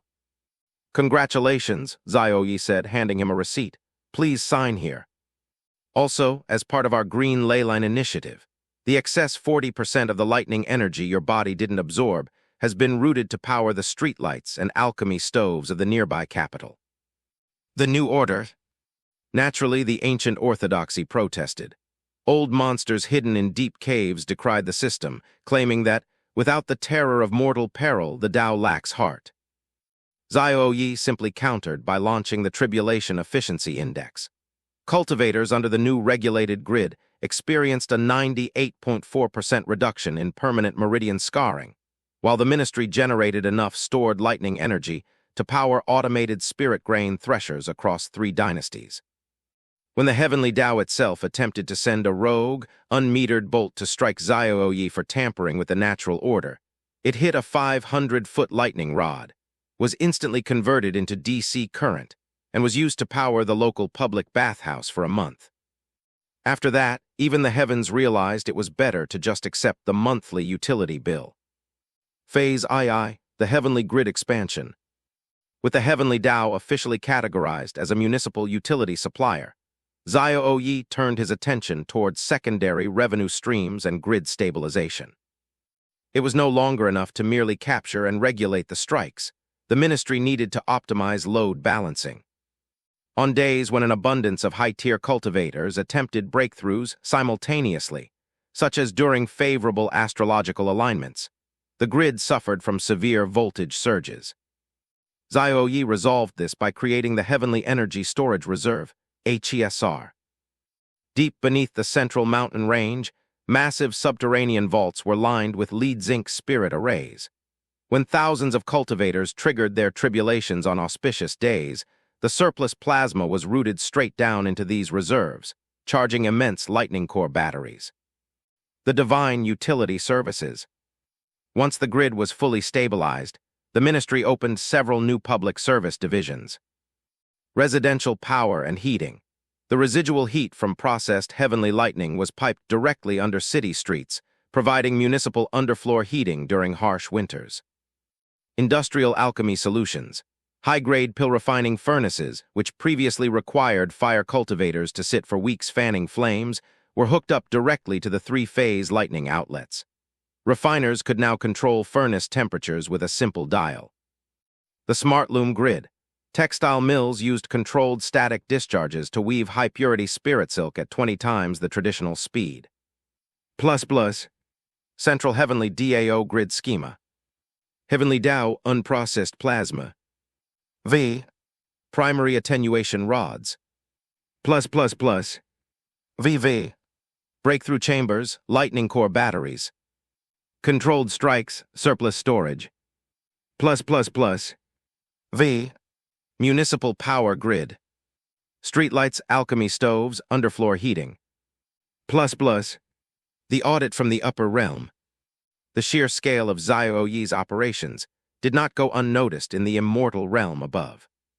The Imperial Inspector of Divine Punishments, an ancient immortal officer named Patriarch Thunderclap, descended to the mortal plane on a cloud of dark storm clouds to investigate why divine vengeance metrics had dropped to absolute 0. Patriarch Thunderclap landed outside the ministry's headquarters, his eyes flashing with divine wrath. "Mortal," the Patriarch bellowed, his voice rattling the windows of the administrative complex. "You have bound the sacred wrath of the heavens in copper wire. You have turned the glorious judgment of the Tao into a commercial enterprise." Xiao-Ye, sitting behind a polished mahogany desk in an air-conditioned office, did not even look up from his spreadsheet.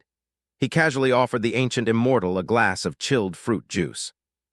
"Inspect your own records, senior," Xiao-Ye said calmly. "Before our intervention, the Heavenly Tao lost 62% of its generated lightning to ground dispersion. Your divine cloud wear and tear costs were astronomical, and your operational efficiency was less than 12%. Xiao-Ye slid a golden ledger across the desk. "Under our management, the Heavenly Tao receives a 8% royalty on every kilowatt-hour of divine energy sold to municipal districts. Last month alone, your divine account was credited with 400 million high-grade spirit stones." Patriarch Thunderclap picked up the ledger. He flipped through the pages, his furious expression slowly softening into shock, then awe, and finally, profound interest. 400 million, the Patriarch whispered, and we didn't have to send a single manual storm cloud. Not one, Xiao-Ye drawled, leaning back in his floating bamboo chair and pulling his straw hat over his eyes. Everything is automated. If you sign this 20-year exclusive supply contract, we'll even handle the maintenance on your lightning drums. Patriarch Thunderclap took a slow sip of the chilled juice, looked at the numbers, and pulled out his personal jade seal. Where do I sign? The universal balance. By the end of the year, the Ministry of Atmospheric Discharges had expanded across all 7 continents. Cultivators no longer feared the heavens. They merely checked their monthly utility statements to ensure they hadn't left their breakthrough chambers running overnight. Inside Shaft 9, Xiao-Ye's 7th layer golden core pulsed with a quiet, infinite harmony. He didn't need to fight the world, the sky, or the gods. By simply making it more convenient for everyone to cooperate, he had turned the entire universe into an automated, self-funding sanctuary. He reached over, took one last sip of his iced tea, and let out a long, contented sigh as the soft hum of the subterranean batteries lulled him into another 10-hour nap. Chapter 50, The Demon Realm's Compliance Audit. Act I, The Infernal Portal opens. For 10,000 years, the demon sovereign Malakar had slumbered in the abyssal trenches of the Blood Realm, waiting for the day he would breach the spatial dimensional barrier and drown the human continent in eternal fire. His arrival was foretold in ancient, bloody prophecies. He commanded 3 million horned war demons, 40,000 siege beasts, and a floating citadel carved from the ribcage of slain primordial dragons. The time has come, Malakar roared, his 6 obsidian horns blazing with hellfire as his war citadel tore open a massive, jagged rift in the sky directly above the northern plains. Slay the humans, burn their sects, claim their spirit veins for the blood throne. 3 million demon warriors raised their rusted axes, unleashing a battle cry that shook the tectonic plates of 3 provinces. They surged forward through the spatial rift, ready to spill rivers of blood. However, as the vanguard crossed the threshold into the mortal realm, they did not land on a blood-soaked battlefield. They landed on a neatly paved, high-density concrete staging plaza complete with yellow guidance lines and glowing directional signs. Warclickfd. A high-pressure misting arch sprayed the front rank of war demons with a fine, lavender-scented solution. Automated portal system, biosecurity scan complete. Foreign invasive organisms cleared. Welcome to the Northern Special Economic Zone. Malakar blinked his 4 burning eyes, lowering his hellfire broadsword. What dark sorcery is this? Where are the terrified human armies? Act II, the onboarding process. Before Malakar could order his siege beasts to charge, a golden spatial portal opened at the edge of the plaza. Out stepped proxy avatar Mark IV, Human Resources Edition, wearing a crisp gray administrative robe and carrying an oversized stack of floating jade clipboard arrays. Accompanying the proxy were 200 automated ironclad sleds carrying large wooden crates. Attention, incoming foreign workforce, the HR proxy declared, its voice amplified by an automated acoustic array so it echoed clearly over the 3 million roaring demons. You are currently entering the territory of the Shaft 9 Logistics Cartel. Under Imperial Bureau Regulation 408B, unauthorized mass gatherings exceeding 50 entities require a temporary commercial operating license. Malakar's jaw dropped. License, I am Malakar, sovereign of the 9 abysses. I do not ask for licenses, I take them with blood and iron. Non-compliance will result in an immediate spatial impoundment of your floating dragon rib citadel, the HR proxy replied without a trace of emotion. Furthermore, your frontline infantry are currently violating basic labor safety codes. The proxy tapped its jade array, pointing a golden light beam at a group of towering, 4-armed berserker demons. Infraction 1. Lack of protective footwear, bare hooves on industrial concrete. Infraction 2. Handling uninsulated hellfire weapons without flame-retardant leather gloves. Infraction 3. Excessive overtime. Your legion has been marching across dimensions for 3 weeks without a mandatory 8-hour rest cycle. This is an unacceptable safety risk, the proxy stated calmly. Work is halted until full safety compliance is achieved. The automated sleds buzzed forward, opening their crates. Hundreds of thousands of high-visibility yellow vests, steel-toed boots, and yellow safety-hard hats fitted with cutouts for demon horns spilled out onto the plaza. Act III, the demon union strikes. Surrender your weapons and put on your high-vis vests, or your dimensional portal will be shut off for non-payment of transit tariffs, the proxy instructed. Malachar flew into a demonic rage. Insolent human puppet, I will incinerate you. He unleashed a wave of dark abyss fire at the proxy, but the moment the flames left his hand, they hit the slacker's thermal siphon array built into the plaza floor. The hellfire was instantly absorbed, routed through subterranean copper conduits, and redirected to heat the public saunas in the nearby Sanatorium of Serenity. System energy note: 80,000 energy points harvested from Demon Sovereign's outburst. Meanwhile, the 3 million demon warriors looked at the steel-toed boots and soft, padded safety gloves. For millennia, the demon realm had been a brutal, toxic wasteland where they were starved, beaten, and forced to march through lava rivers by their cruel commanders. They had never seen a pair of cushioned insoles in their lives. A rank-and-file horned demon tentatively slipped his hoof into a steel-toed boot. His eyes widened. By the blood throne. It has memory foam. Look at this vest, another demon gasped, admiring his bright yellow, light-reflective vest. It has 6 pockets. I can hold 3 roasted meat sticks and a wrench in here. And look at the shift schedule, a giant war cyclops read from a floating brochure. 8 hours of work, 8 hours of leisure, 8 hours of sleep, plus catered lunches and dental insurance. Within 2 hours, a massive rebellion broke out within the demon army, not against the humans, but against Malachar. Lord Malachar, a demon general shouted, stepping forward while adjusting his yellow hard hat. We refuse to invade under these barbaric, unsafe conditions. The human cartel offers a 40-hour workweek, competitive pay in high-purity spirit stones, and ergonomic weapon grips. We are unionizing. You traitors! Malachar screamed, trembling as 3 million of his fierce war demons put down their battle axes and sat down in orderly rows to fill out W4 tax registration forms provided by the automated sleds. Act IV, the Sovereign's new position. By sunset, the great demon invasion of the mortal realm had officially been reclassified as the Imperial Abyssal Mining and Heavy Construction Department. Malachar sat on his floating dragon rib throne, which had now been retrofitted with ergonomic lumbar support cushions, staring blankly at a contract handed to him by the HR proxy. Employment agreement position: Chief Regional Manager of Heavy Demolition and Geothermal Extraction. Compensation: 15% dividend on all abyssal ore extracted via Shaft 9's automated chutes. Benefits: full access to the Sanatorium of Serenity's premium hot springs. If I sign this, Malachar stammered, his demonic pride thoroughly dismantled by corporate efficiency, I get my own private floating pavilion at the health spa.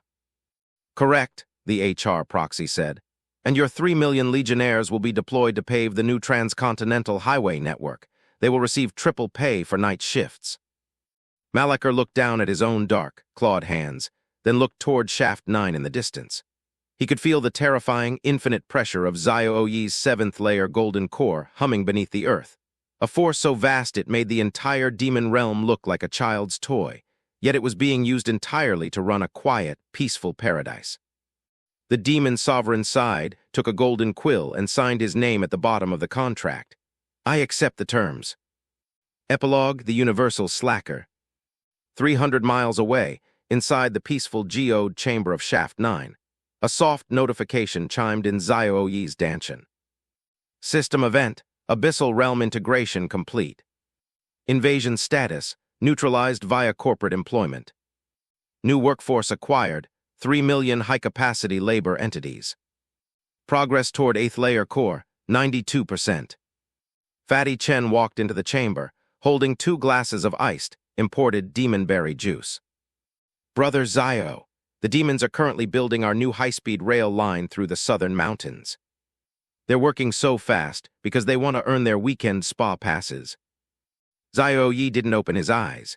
He took a small, slow sip from his bamboo straw, his seventh-layer core pulsing with a tranquil platinum glow that enveloped the entire world. "That's good, fatty," Xiao-Ye mumbled, pulling his straw hat down tighter over his nose as he snuggled into his soft, maglev feather bed. "Make sure they take their mandatory tea breaks. An exhausted demon makes bad pavement."